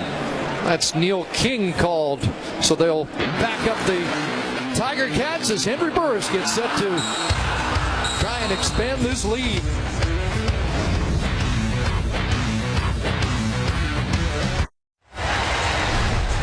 Our our sack tally brought to you by Purelator, tackling hunger across Canada. Check, and the Bombers lead in this department and have 2 tonight. And have been on pace for 72 on the year. One from Koshi Mwamba tonight, one from Bryant Turner, the free safety. And free safety getting it sack and stat in that category. Rico Murray has the sack and a forced bumble, a big play for the Tiger Cats, the one Hamilton sack on the night. And it's Lefevre taking off, and he'll get brought down at the 43-yard line. There's another tackle for the middle linebacker, Enoch Mwamba. Max Hall took a hit on that last play from Jamal Johnson. And throughout the break, after this hit, they've been working on him on the bench, and Buck Pierce has his helmet on and warming up aggressively on the sideline. Hall with shoulder and concussion problems, which ended his NFL career. So he gets work done. Pierce gets set to come in. And second down, Burris flush from the pocket. Kenny Meader in pursuit. The pass is incomplete. Bakari Grant unable to come up with a catch, and a flag as Meaner with a hit on the quarterback that's going to cost the Bombers. Major foul, roughing the passer. Winnipeg, number 54. 15-yard penalty, automatic, first down. Kenny Maynard he's confused by this. Henry Burris is on the dead run here, and Maynard in pursuit.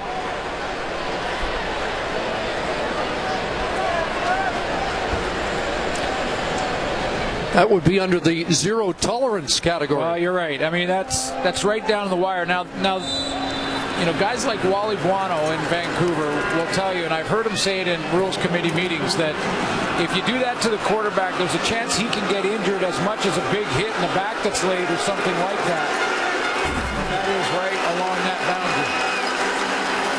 C.J. Gable on the draw. Big room for Gable, and he'll scamper down to the 30-yard line. Another good run for C.J. Gable. Give him 22 on that carry. 14 carries, as I mentioned, for Gable in the game against Edmonton. In the previous 3 games, he had 14 carries total. So C.J. Gable becoming more and more involved. Again, another young player in this lineup for the Hamilton Tiger Cats that Ken Austin's learning more and more about. Just the second 20-yard plus rush of the season for the Ticats. The other was Dan Lefevre, the quarterback, against Edmonton. 6 touches, 93 yards in the game for Gable. First down. Burris looks to the corner. Bakari Grant can't hang on. Javon Johnson was there in coverage, but Grant with a shot at the football. Tried to throw behind, and that's just to hit Bakari Grant on the back shoulder, but Javon Johnson, former Defensive Player of the Year, keeps battling with him, makes it this tough because he made him push him inside. But time for Henry Burris with big Joel Figueroa on the outside working on Kenny Maynard. Just took that penalty to extend the drive, keeping him wide and away from the quarterback.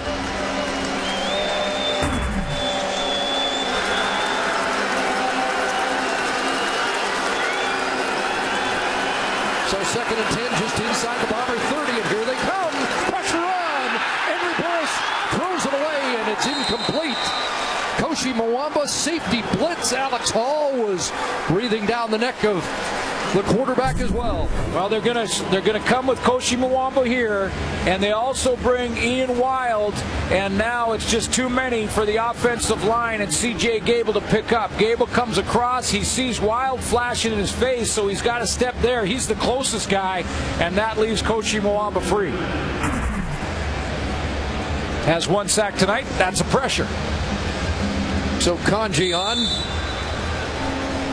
as he surveys a 37-yard attempt out of the hold of Josh Bartel.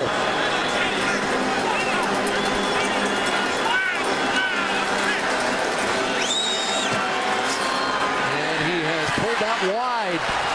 Aaron Woods, is he going to bring it out? He will. And Woods will get wrestled out just beyond the 10-yard line. It looks like it will be Buck Pierce at quarterback when we come back. TSN continues to bring you international rugby. Tomorrow, Canada takes on the USA in the first World Cup qualifying match presented by AIG.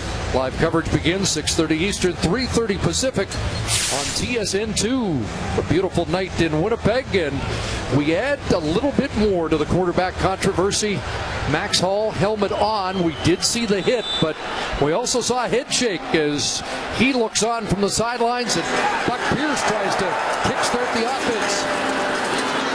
Denmark had to make a quick catch there, and he gets swarmed at about the line of scrimmage. Well, it continues because we have to assume that they were looking at him with the injury, so he may be a little banged up. There's his numbers for Max Hall. He did have a couple. He almost had 2 interceptions. Could have been almost 3 in this second half. He's thrown the 1.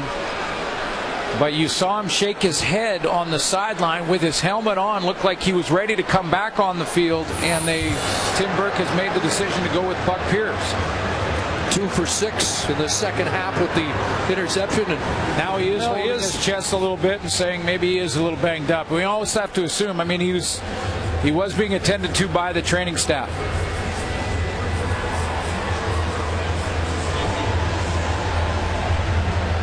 Right in that sternum area. So, yep. And Buck Pierce is number 2 on the depth chart this week. Wasn't the last 2 weeks.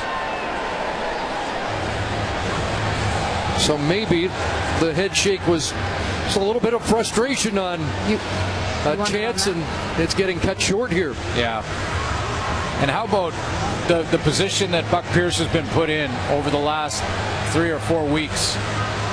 You know, told that he had lost that starting job when they were going to give it to Justin Goltz. And Tim Burke had said that Goltz was going to be the starter for the foreseeable future. In fact, I believe the quote was something along the lines of for the rest of the year. And that put Buck Pierce down at number 3. He had to kind of swallow his pride. Wasn't happy about it, but he said he'd be a pro. Talked to Tim Burke, said, I'll do whatever role you want me to do. And it's bided his time, and now they're going to ask him to come back in this game. Devin Breaux shaking up on that last play, so Arthur Hobbs in on the corner for the Ticats, and a pass over the middle is caught. Rory Kollert the catch up to the 22-yard line. He is going to be about a yard short of the first down. And if this is short yardage, I think they're going to punt the football away. The Winnipeg Blue Bombers, Tim Burke's not taking any chances deep in his own end. Too long and too deep in their own zone, so otherwise we would have seen Goltz come in. I was going to say, we'll see all 3 tonight. Well, we mentioned off the top. We have seen all 3 now. And I don't think that's the biggest surprise of the night. No.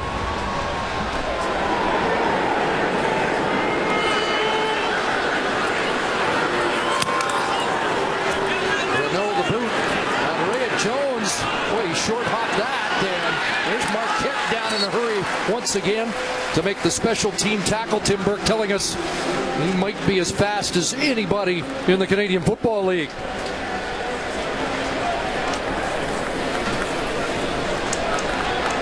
So this third quarter offensive drought for the Ticats continues, and Dan Lefevre is the first man out to try and change that on this series for the Ticats.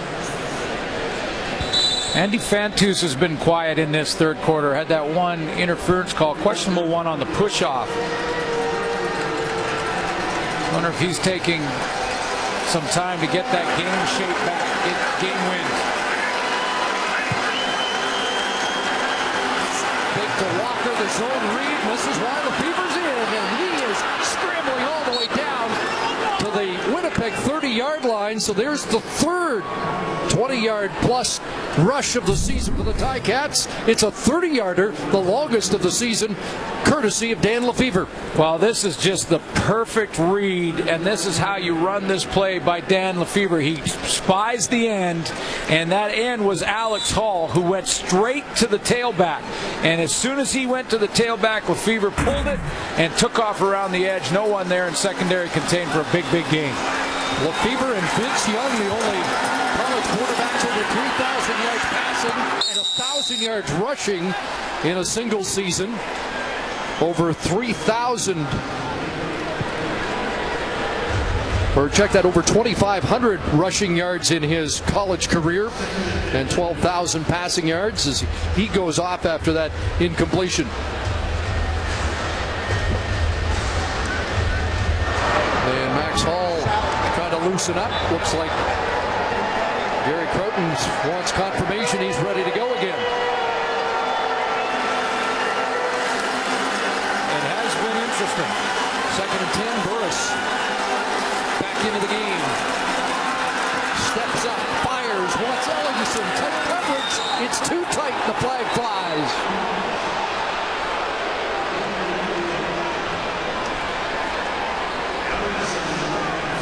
Well, I think Disha Dunn did make contact. And pass interference, Winnipeg, number 23. Spot of the foul, first down, Hamilton. And again, though, the question for me is it a catchable football at the end? But there's no question that Disha Dunn here, again with the lazy foul. I mean, it's been a few of these tonight on both teams where if you're getting beat, you got to just be confident in your speed if you're Disha Dunn and just catch up.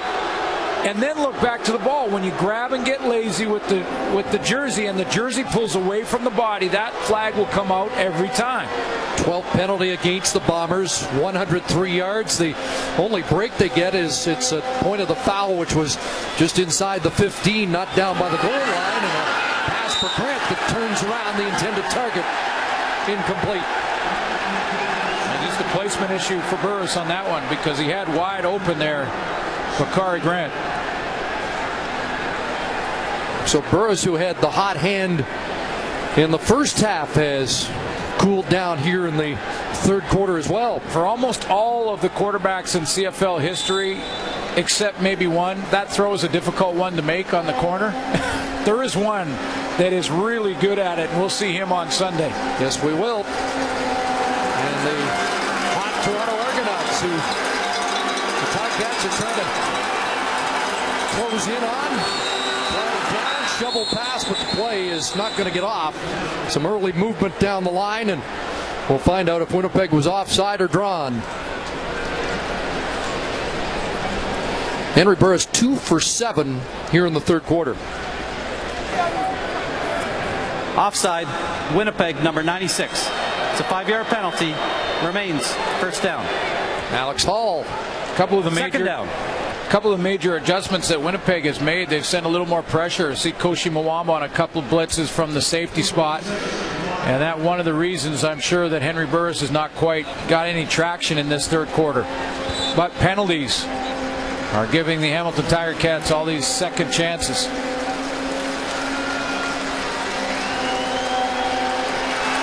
Too many penalties and still over a quarter to go. 2nd and 5.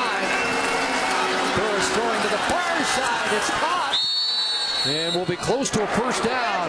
Andy Fantuz will have it. Forward progress down around the 1-yard line is where they'll mark it. I think this is the correct spot too, because Andy Fantuz makes sure he gets to the beyond the first down marker, and when he makes the catch and is contacted, the first part of the contact right there, he is just at that 1-yard line. Now he gets driven back, loses a tire, and Brandon Stewart takes him out right at the marker, but he had forward progress to the 1-yard line. So Lefevre comes in, looks for a signal from the bench as the Ticat jumbo team comes on. And remember, Hamilton's had some trouble, had some issues with short yardage so far this season. Lefevre will try the left side, and it is a touchdown. Dan Lefevre breaks the plane, and the Ticats have their first third quarter touchdown of the season. When they were having issues on the goal line or in short yardage, Henry Burris was the quarterback in the short yardage formation. They've gone to Dan Lefevre in short yardage, and that crossed the plane clearly. 7 plays, 60 yards, and the 1-yard plunge for Lefevre. So Burris is chalking up big stats, and Lefebvre's got a touchdown pass and a touchdown run. And Kent Austin knows that a couple of these drives and a lot of these points have been penalty aided. That's what Tim Burke has to address quickly. Kanji puts the extra point through, and now it's a 17-point Hamilton lead.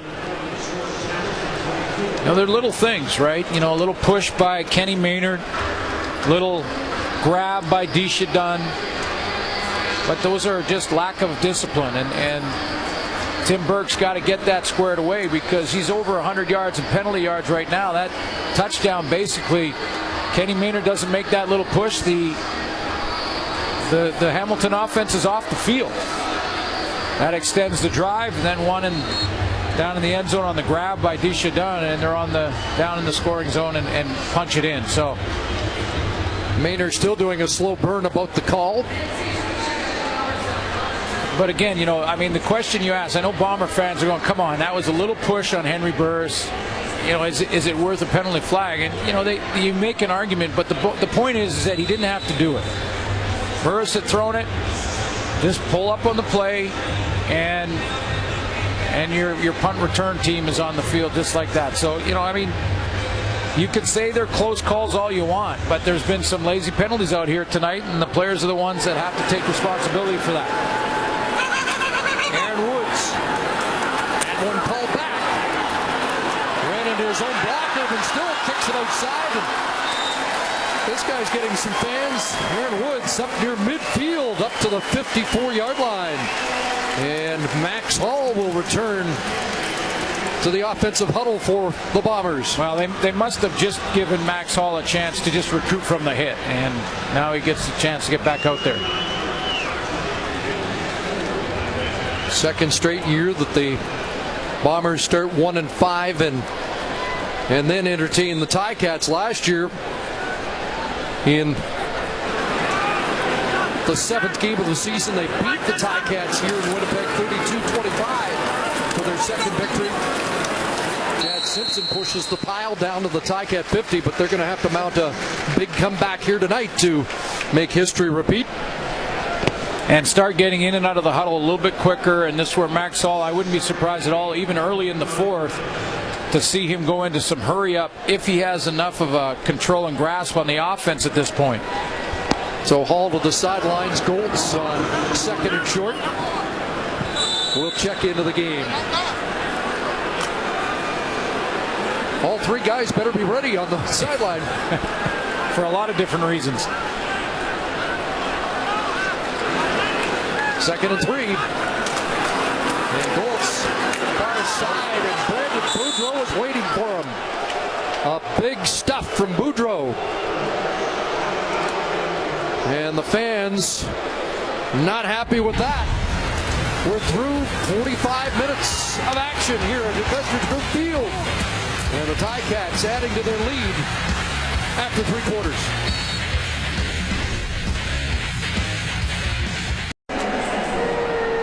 Through 3 quarters here in Winnipeg, just 31 yards for the Bombers against that improving Hamilton defense. Well, and Hamilton has got things going offensively with Henry Burris. Max Hall, by the way, 147 yards in 3 quarters.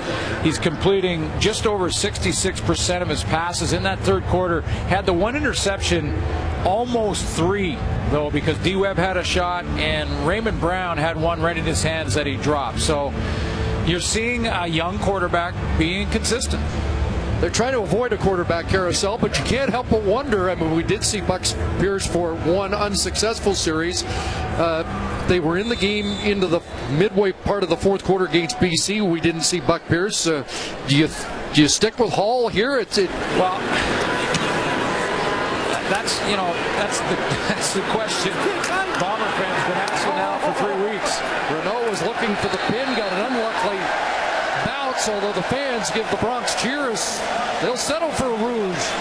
And now it's 24-8. But it's a good one, Chris, because you know when you look at what Max Hall has done and the inconsistency that you expect from a quarterback in his first start, and you compare that to Justin Goltz in his last 2 games, I mean, how different was Goltz in his performance? So Golt's inconsistencies as well in the last 2 games against BC. Was within a possession.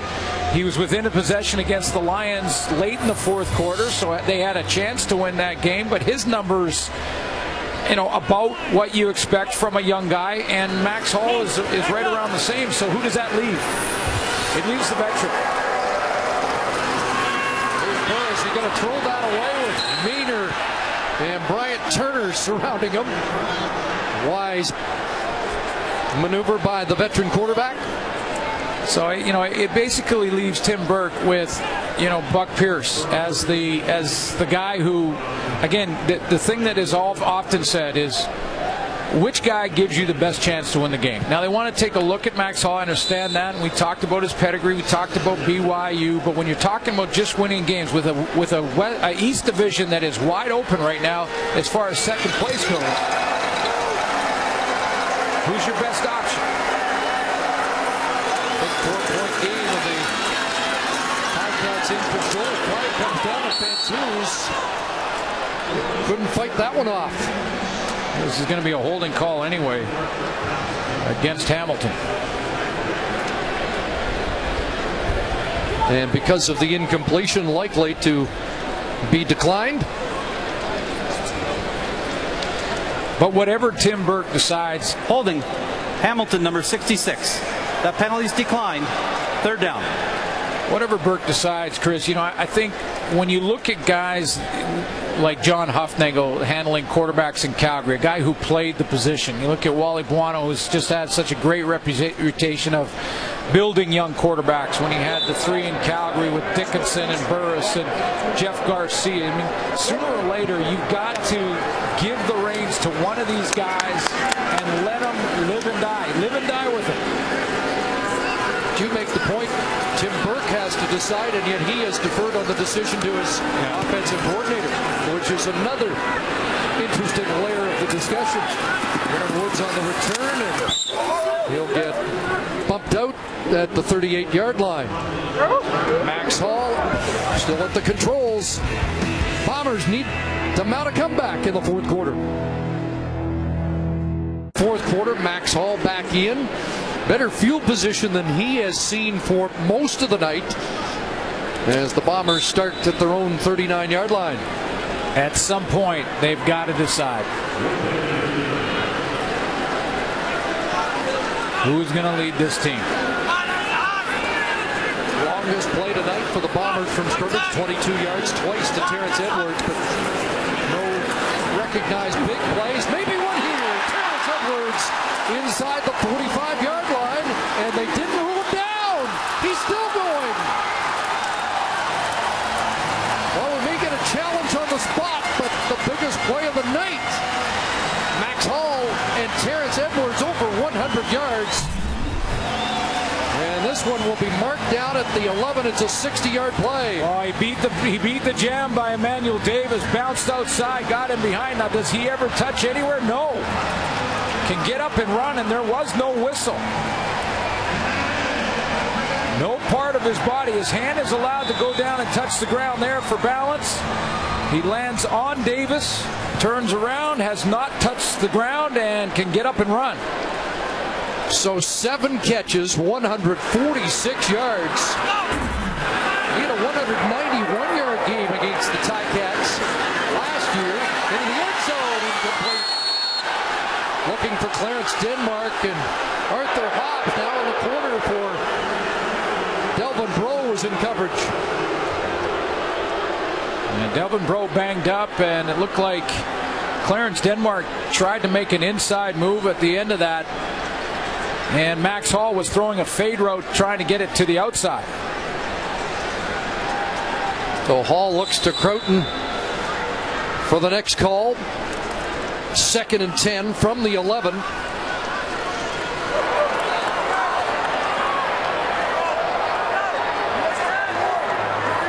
Went to Collard for a touchdown in the first half.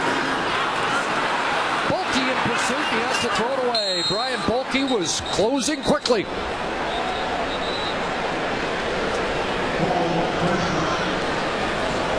So it'll be 3rd down, and they're going to think about this, aren't they? They're leaving Max Hall out there. Basically a quarter to play. 12 minutes thereabouts remaining.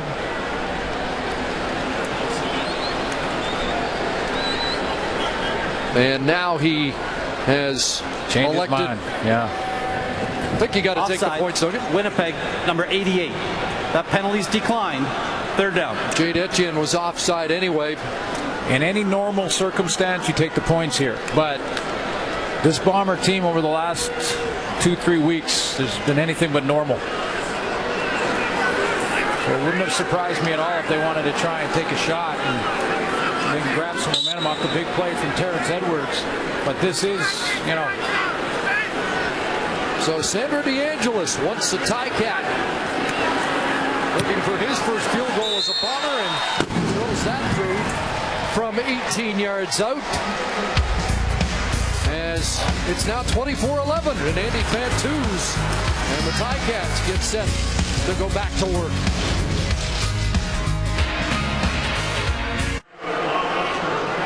Well, watch your favorite heroes save the world in Marvel's Agents of S.H.I.E.L.D. It's a new series Tuesdays this fall on CTV. These folks looking for some heroes wearing blue and gold in the fourth quarter. Now they finally saw a big play. That deep throw to Terrence Edwards. 3 points on the board. 60-yard connection set up the short DeAngelis field goal. And a short kickoff handled by Walker up to the 30. Wanted to get a deeper kick on those kickoffs from DeAngelis, but that one was not any longer than the Pilardi kicks this year. Into the wind. There's the numbers for Burrs, 17 and 27. Closing in on 300. He's been averaging 300 yards a game passing all season long. And coming in tonight was just shy of 1,600 yards, short of 50,000 for his career. It's an important drive, trying to take away any little bit of momentum Winnipeg just got. Well, fake, and that pass was deflected at the line of scrimmage. Kenny Maynard, I believe, got a mid on it.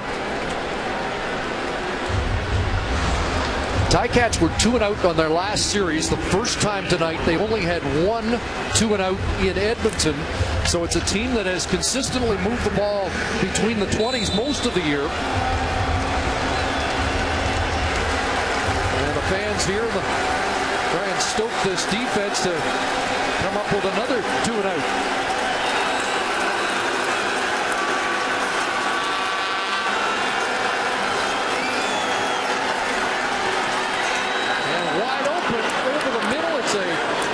Down catch, and there's Greg Ellingson with another grab, and boy, has he become a reliable target for Henry Burris, his 6th catch of the night. Well, that was the one that the Bombers and their fans needed. Big pressure from that front four. The Winnipeg Blue Bombers elect to just go with 4-man pressure, but that O-line just shuts the door. Figueroa again on the outside. Look at the nice throwing lane, and Henry Burris steps up in there. That's offensive line play at its best in pass protection. That's 30 catches on the year for Greg Ellingson, 6 for 81 tonight. 15 yards and a first down up at the 46. Fake to Gable, who releases, and he's wide open. A lot of room for Gable. And he's down to the Winnipeg 50-yard line, cut down by Ian Weil. Well, no matter how this drive ends for Hamilton, it will be that last second down play and throw to Greg Ellingson that'll be the key here for the Ticats. I mean, they get him out of the hole. That was a 2nd and long play. If they don't complete this, they're off the field, the Hamilton offense. That sets up this one to C.J. Gable. Now he comes out of the backfield, and all of a sudden now the Ticats have flopped the field over again. And Burris now at 292 in the game as he heads off, and Lefebvre checks back in. And he's done some damage tonight. There's that zone read once again. To the 46 for Dan Lefebvre. Gain of 4. Well, we talked about the big career numbers for Henry Burris, and that having Lefebvre run that offense, or that series of the offense for Ken Austin, does a few things. It allows him to get in the game and stay in the game in case they need him. He's got a package that he works on throughout the work week, and it takes a few hits away from a guy who's not exactly in his first game. In fact, it's his 175th. Marty Marquette, an extra DPE in. Ian Wild to the sideline, 2nd and 6. As Henry Burris takes a look, and he's got Shagir, and it's a first down grab inside the 40. Boy, Burris, his feet got a little happy because he felt some pressure to his right, and he just strong arms it. Still has that strong arm and is able to get away with throws that are at times not technically perfect. You could see he couldn't step into it. He was throwing, basically standing in that pocket with pressure in his face. There's Samuel Giguère, a little push off. Clutch for Giguère. Many guys, a little R&R during the bye week. He was training with our Canadian Olympic bobsledders. Fresh set of downs. They'll street it, and Gable can't bring it in. Boy, and they had something. The Ticats had a big play here. They had a couple guys out front. Peter Diakowski, one of them, and center Tim O'Neill. Gable's going to come out here, but watch the pulling of the center and the left guard as well. They'll take a couple 2 count, and then out they go. Now Gable catches this. Look, they got one guy in front of them, 2 blockers, and a lot of open area. That brings back memories of week 1 when Gable dropped a screen. It would have been a game-winning touchdown in Toronto. 2nd and 10. Here comes the pressure. Burris gets it away, and Gable off his fingertip, incomplete. Wide open, and it was the pressure because safety Koshi Mwamba has done this about 4 times in the game. This is the adjustment to go to the hole that Koshi Mwamba has just left. So they get CJ Gable out there, they get the blitz they wanted. It's Mwamba up the middle, Burris throws it up, and Gable just can't run underneath it.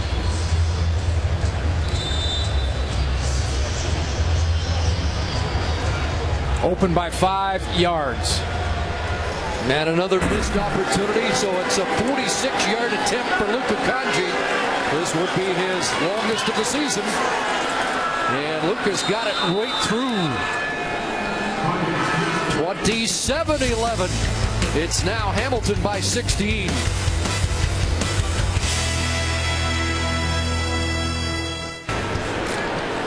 $16-point deficit.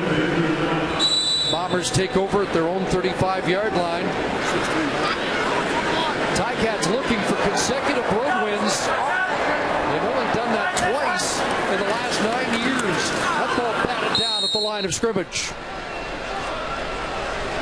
Well, lots of change over the last week for the Winnipeg Blue Bombers. Fired Joe Mack, their general manager. Garth Butchko also let go. So Kyle Walters on your right is the interim general manager.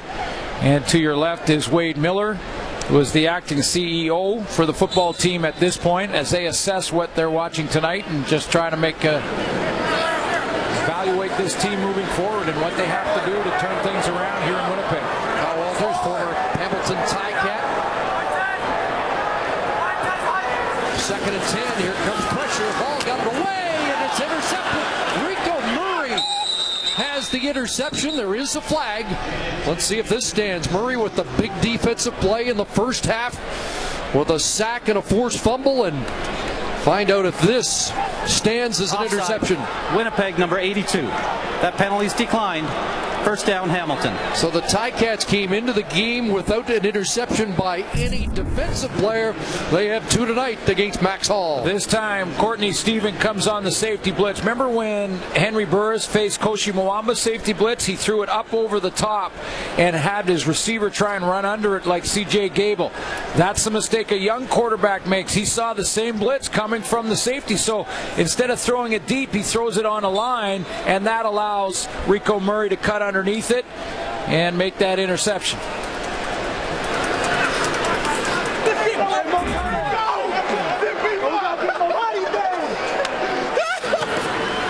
Take to Gable, looking for Bakari Grant, and he can't make the catch. That connection has not been as sharp tonight as we have seen in recent weeks. 2 catches on the night for Bakari Grant. And maybe moving him around a little bit more too because of the return of Andy Fantu. So where they were starting to get comfortable with Bakari Grant in certain positions, now he's playing a little more wide out, I noticed tonight. So they move Fantus inside again. 2 teams will meet again next week in Guelph.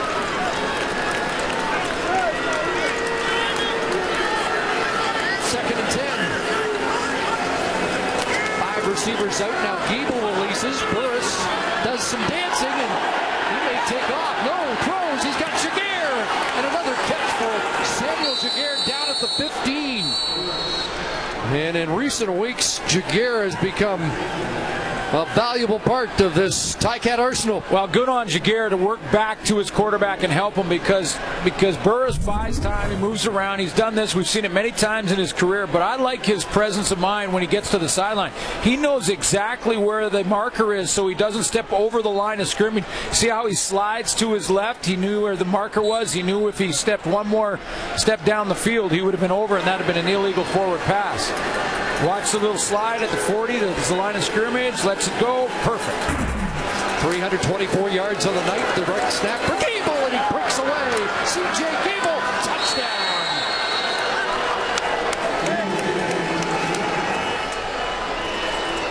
Well, the finishing touch is provided here as C.J. Gable romps in. A 15-yard touchdown run. Gable's going to meet Koshi Mwamba right on the goal line or just inside. And watch this. Collision. As number 3 tries to step up, take him on, bounces right off that, and then off Brandon Stewart. Touchdown.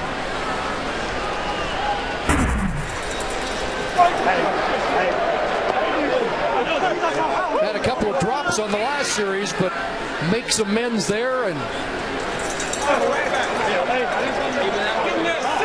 that will add to the Investors Group field woes for the home side as the extra point is through. This is a big road win for the Ticats. Chris, when you consider they came out of the gate, a couple of big drives early, take the crowd out of it. Because this was close to a sellout crowd here in Winnipeg, and they were pretty excited to see Max Hall, see what this Winnipeg team could do with the changes that were made all week, and how they'd be fired up. Felt like they had a good chance. In fact, a lot of people in the media here in Winnipeg were picking a Winnipeg win tonight, and perfect road game for the Ticats. They come in, take the crowd out early, get a little bit of a lead, hang on to it, and then finish it off as the fourth quarter starts to wind down. Come on, baby. Back down. Well, you can see this team improving by the week, and it doesn't hurt when you get healthy. And there's a guy that didn't want to use it as an excuse, but no team has had more injury issues than the Hamilton Tiger Cats. 47 different players have been starters. And they still have Evan McCullough out of the lineup on defense, along with Brandon Isaac and Greg Peach. Lindsay Lamar, Ed Gann, and Marwin Hage on offense. Anthony Woodson on the return up to the 35-yard line. Orlando Steinhauer's got to work with a young group, and it's been a group that's been in transition for a couple reasons, not just that they're inexperienced, but also with those injuries you mentioned, Chris. So, again, he's a confident guy that wants to keep this young group together. He likes their athleticism. He knows he's got guys that can cover in the secondary. Rico Murray had to learn the pace of the game at linebacker. He gets Simone Lawrence back in the lineup tonight. And it'll start to come together slowly. 7 points off turnovers for the Ticats tonight, which improves their total from 1 heading into this 7th game of the year. 3-man rush. Hall unloads, and that one falls short of the intended target. So what do you do for the rematch if you're Tim Burke? Coach? Coach Cuthbert? You just scooped the question I was going to ask you, because do you put we've got a full week of debate on this one now, don't we? Put 3 names in the hat and shake it up and see. I mean, you mentioned it off the top. Tim Burke deferred this decision this week to his offensive coordinator, Gary Croton.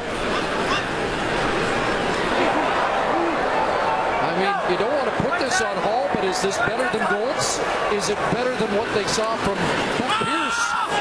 Well, he's got Terrence Edwards. There's a connection that they've been able to exploit tonight. And that one there was with 3 defenders around them, and they just weren't playing quite as aggressively. But the question remains. I mean, you're right, Chris. I'm not sure that Max Hall did much more than Golds. He did get Terrence Edwards going. He has made a few plays, but we've also seen the inexperience, like we saw with Golds in BC. Underneath, whoa, Kohler unloading on him is Simone Lawrence. And a flag flies, perhaps for the excessive celebration, but yeah, he'll get taunting on that. And Kohler got up and said, "Hey, what do you think of the catch?" Bombers have 236 passing yards in the game. Terrence Edwards has 172 of them. Chris Matthews has been out of this game in the second half, not been brought up to speed with what the injury is for Matthews. You got to hand it to Kohler to absorb that hit and get up. And major a one-hand foul, catch. Unnecessary roughness. Winnipeg, number 68. 15-yard penalty. Second down. So it wasn't taunting. Well, that's interesting, because Lawrence in the celebration went on a little run and looked like he ran into Justin Sorensen, and they're going to call Sorensen for the hit. And there's another flag thrown.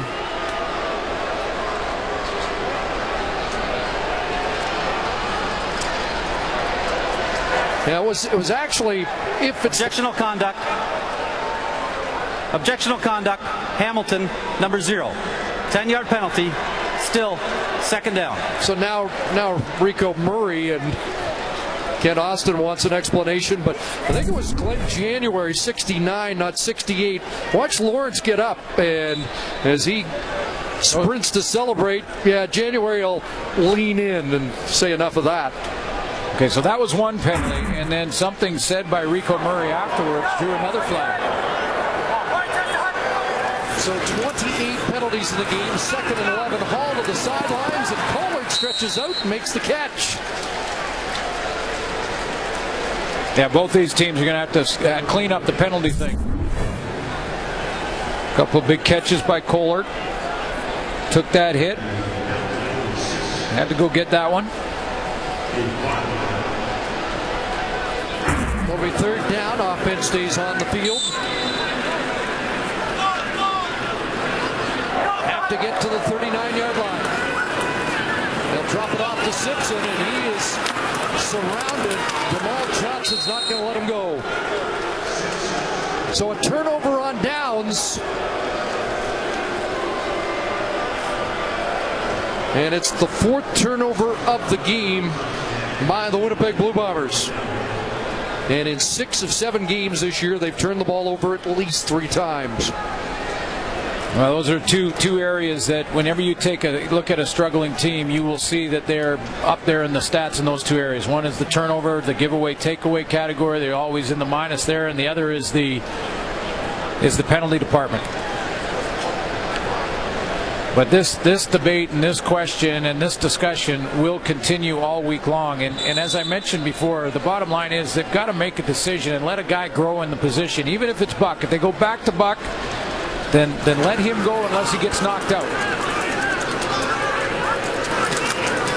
Final play before the 3-minute warning. A catch by Bakari Grant, who drops the ball. And Ian Wild's got it down the sidelines. He's going to score. Ian Wild, touchdown.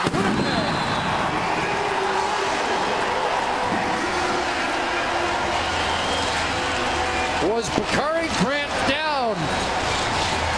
Ticats will take a look at this. Ian Wild celebrates, and Henry Burris wants the challenge. Well, and I think this is the last play before the warning, so Ken Austin would have to challenge this. It's not automatically challenged. Like it was coming out just prior to contact with the turf. Javon Johnson wrestling him down. Knee not down yet. Elbow is, and the ball pops out simultaneously.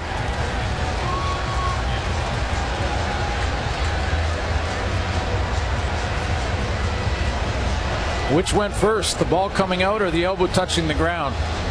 If the elbow hitting the ground caused the result of it being a scoring play. Ball loosening.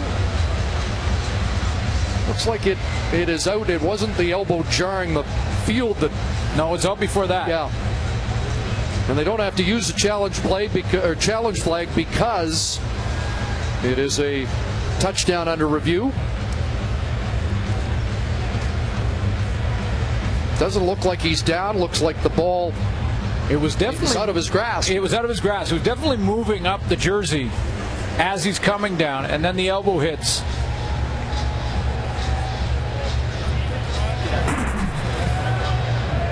The play was automatically reviewed because it was a scoring play. Touchdown. And the play stands. Fumble on the field. Came out first. And it is automatically reviewed. I said that Austin would have to use a challenge if he wanted to because it was before the warning, but because he scored, it's a review on the scoring play.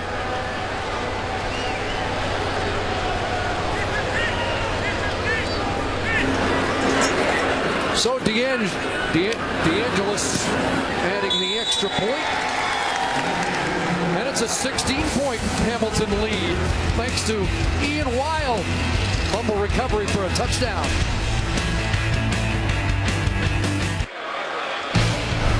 Into the middle third of the CFL schedule. And week 8 will continue tomorrow. A couple of games. Alouettes in Saskatchewan. Big game between the Stampeders and the Lions tomorrow night. And we'll have Edmonton and Toronto on Sunday. Interesting for the onside attempt here by Sandro DeAngelis. How much has DeAngelis practiced this? Just coming in this week. Puts it up. This one up for grabs. And Andrea Jones will bring it down. Couldn't have practiced that. Would have kicked and would have had the field goal team, worked with the field goal team and the extra point team, but certainly can't imagine he had time to work on his onside kick. And this ball just a little bit deep gave Andrea Jones a real good chance without anybody in his face. A little shift there. Conducted by Pierre-Luc Labbé, but Andrea Jones sure-handed brings it down, and the Ticats will try and work off the remaining 2.5 minutes or so. CJ Gable time.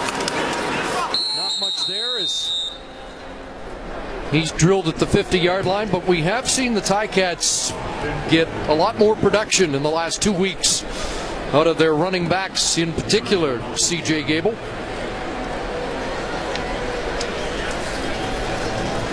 Defensive touchdown for the Winnipeg Blue Bombers. Ian Wild on that fumble return.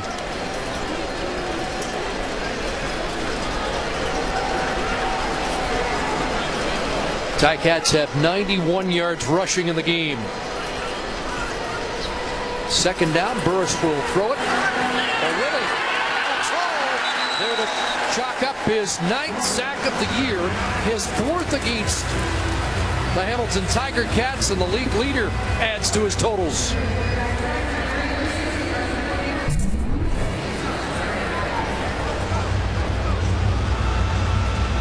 There's your sack leader in the Canadian Football League.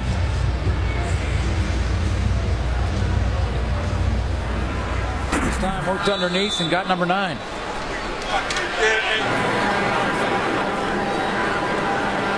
So Bartel lets the clock drain.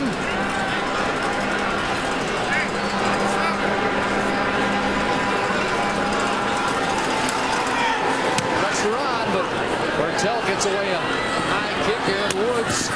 Momentum takes him out at the 15-yard line. So minute 48 on the clock. You know, I started talking about guys like Wally Buono, who've worked with the quarterbacks and some great ones in Calgary and in BC. We talked about John Huffnagel. You know, when Bo Levi Mitchell had the big game and Drew Tate was ready, what did he do? He went right back to the regular hierarchy of their quarterbacks in that system. Remember when Travis Lulay was a young quarterback starting in BC and the Lions went 0-5 out of the gate? Wally Buono stuck with Travis Lulay, kept saying to people, listen, we believe in him. We've got to let him settle in. And I really believe that's the issue here in Winnipeg more than anything. I mean, I'm not sure if it's going to be Max Hall. I'm not sure if the coaching staff knows. Hamilton. If it's Justin Goltz. Or if it's going to be Buck Pierce the rest of the way. But I think what can serve this team best is to have Tim Burke make a decision, be decisive, and say it's going to be this guy, and we're going to take our lumps with him one way or the other. Because moving them in and out, not knowing week to week is, I just think, an impossible situation. Even if you're a defender on that team, you're not sure who your leader is. Very difficult for those three for sure, but for the rest of the team as well. Ticats had to use a timeout. Jamal Johnson noticed that they were a man short, and Eric Norwood was summoned from the bench to get 12 on defense for Hamilton. All under pressure, gets it off, and Chad Simpson bounced off first contact from Jamal Johnson, but is stuffed right, well, actually behind the line of scrimmage. It'll be a loss of a yard. Because as you could tell by Chad Simpson's response to being tackled there and what's happened, the frustration of losing is impossible to deal with. Anthony Woodson comes in. University of Calgary product. And he overthrows Woodson out of the backfield. And it will be third down. And you know, the fans here deserve better. They do, and that's why Kyle Walters, that's why the changes have been made, and they're going to evaluate everybody, including the coaching staff and players. And this is a brand new building, a great building, outstanding as a matter of fact. Fans were here in numbers. In fact, it was, I believe, close to a sellout, inside of 1,000, short of a sellout, I believe. And defensively, you know, this team is good enough to win. So that question then becomes, what do you do at the most important position? And I believe whoever you decide on, make a decision and go with it. Will be the 5th consecutive home loss by Winnipeg. And just seems like the pressure mounting because it's such a great facility and everybody acknowledges that they've got to perform better for the fans that have come out to this beautiful new Investors Group field. Well, they go to Hamilton, Chris, and then in the rematch of this one next week, and then they've got Saskatchewan back to back, and the next opponent here. No yards. Winnipeg, number 27. It's a 15-yard penalty. First down, Hamilton. Marquette, no yards. Next opponent here at Investors Group Field is the Saskatchewan Roughriders. Well, we know that'll be sold out. Well, and it's a tough opponent when you're a struggling Bomber team. So another 300-yard performance by Henry Burris tonight, the 73rd of his career. And this will be the 8th. Well, here's Gable. Big hole, and he crashes down close to a first down. This will be the 8th consecutive game Henry Burris has faced the Bombers and not thrown an interception, barring something unforeseen. He may not even see him throw again. But the old guy's still getting it done, isn't he? Oh, and on pace. I mean, look at the projection. 5,409 yards. That would be back-to-back 5,000-yard seasons. I mean, ask any Bomber fan if they'd prefer to have an aging Henry Burris. and that's not a slighted Buck or any of these guys. They just got to make a decision with these quarterbacks and go with somebody and let them settle in a little bit. Second and short, a handoff to Gable, and he'll pound for another first down. And now the tempers get short. And remember with Burris as well, Chris, and talk about that 50K, that he's going to be in that elite club, because only Ron Lancaster, Damon Allen, Anthony Calvillo, of course, and Danny McManus throwing for 50,000 yards or more. And Burris, if he stays healthy, will get there this year. Well, you mentioned over 5,000. He's only done it twice in his career, so here he is back-to-back in the twilight of his career. But he has a innovative offensive leader in Ken Austin, and he is thriving under the system, and it seems to be making some steady progress. No, it is. It is. They're getting the receivers back healthy. Andy Fantu's contributed again tonight. You know, this is his first game back after missing 5, so it'll take him a game or two. And we mentioned Joel Figueroa at right tackle. They had a couple of other guys there earlier on, but Ken Austin told us early on that if Figueroa was healthy, he'd be the answer there, and he has been, and Fantu, as you know, is only going to get better.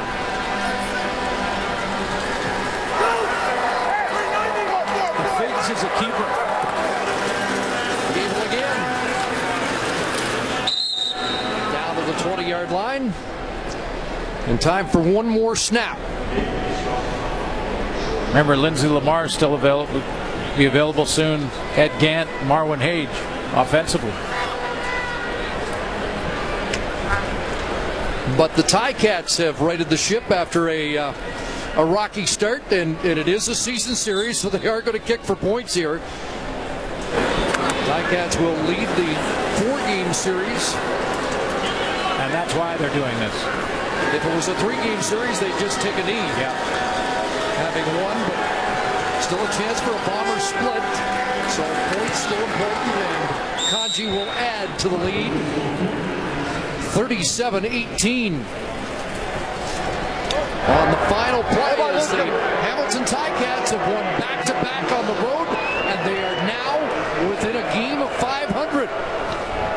And the home woes for the Winnipeg Blue Bombers continue as they remain winless here at Investors Group Field.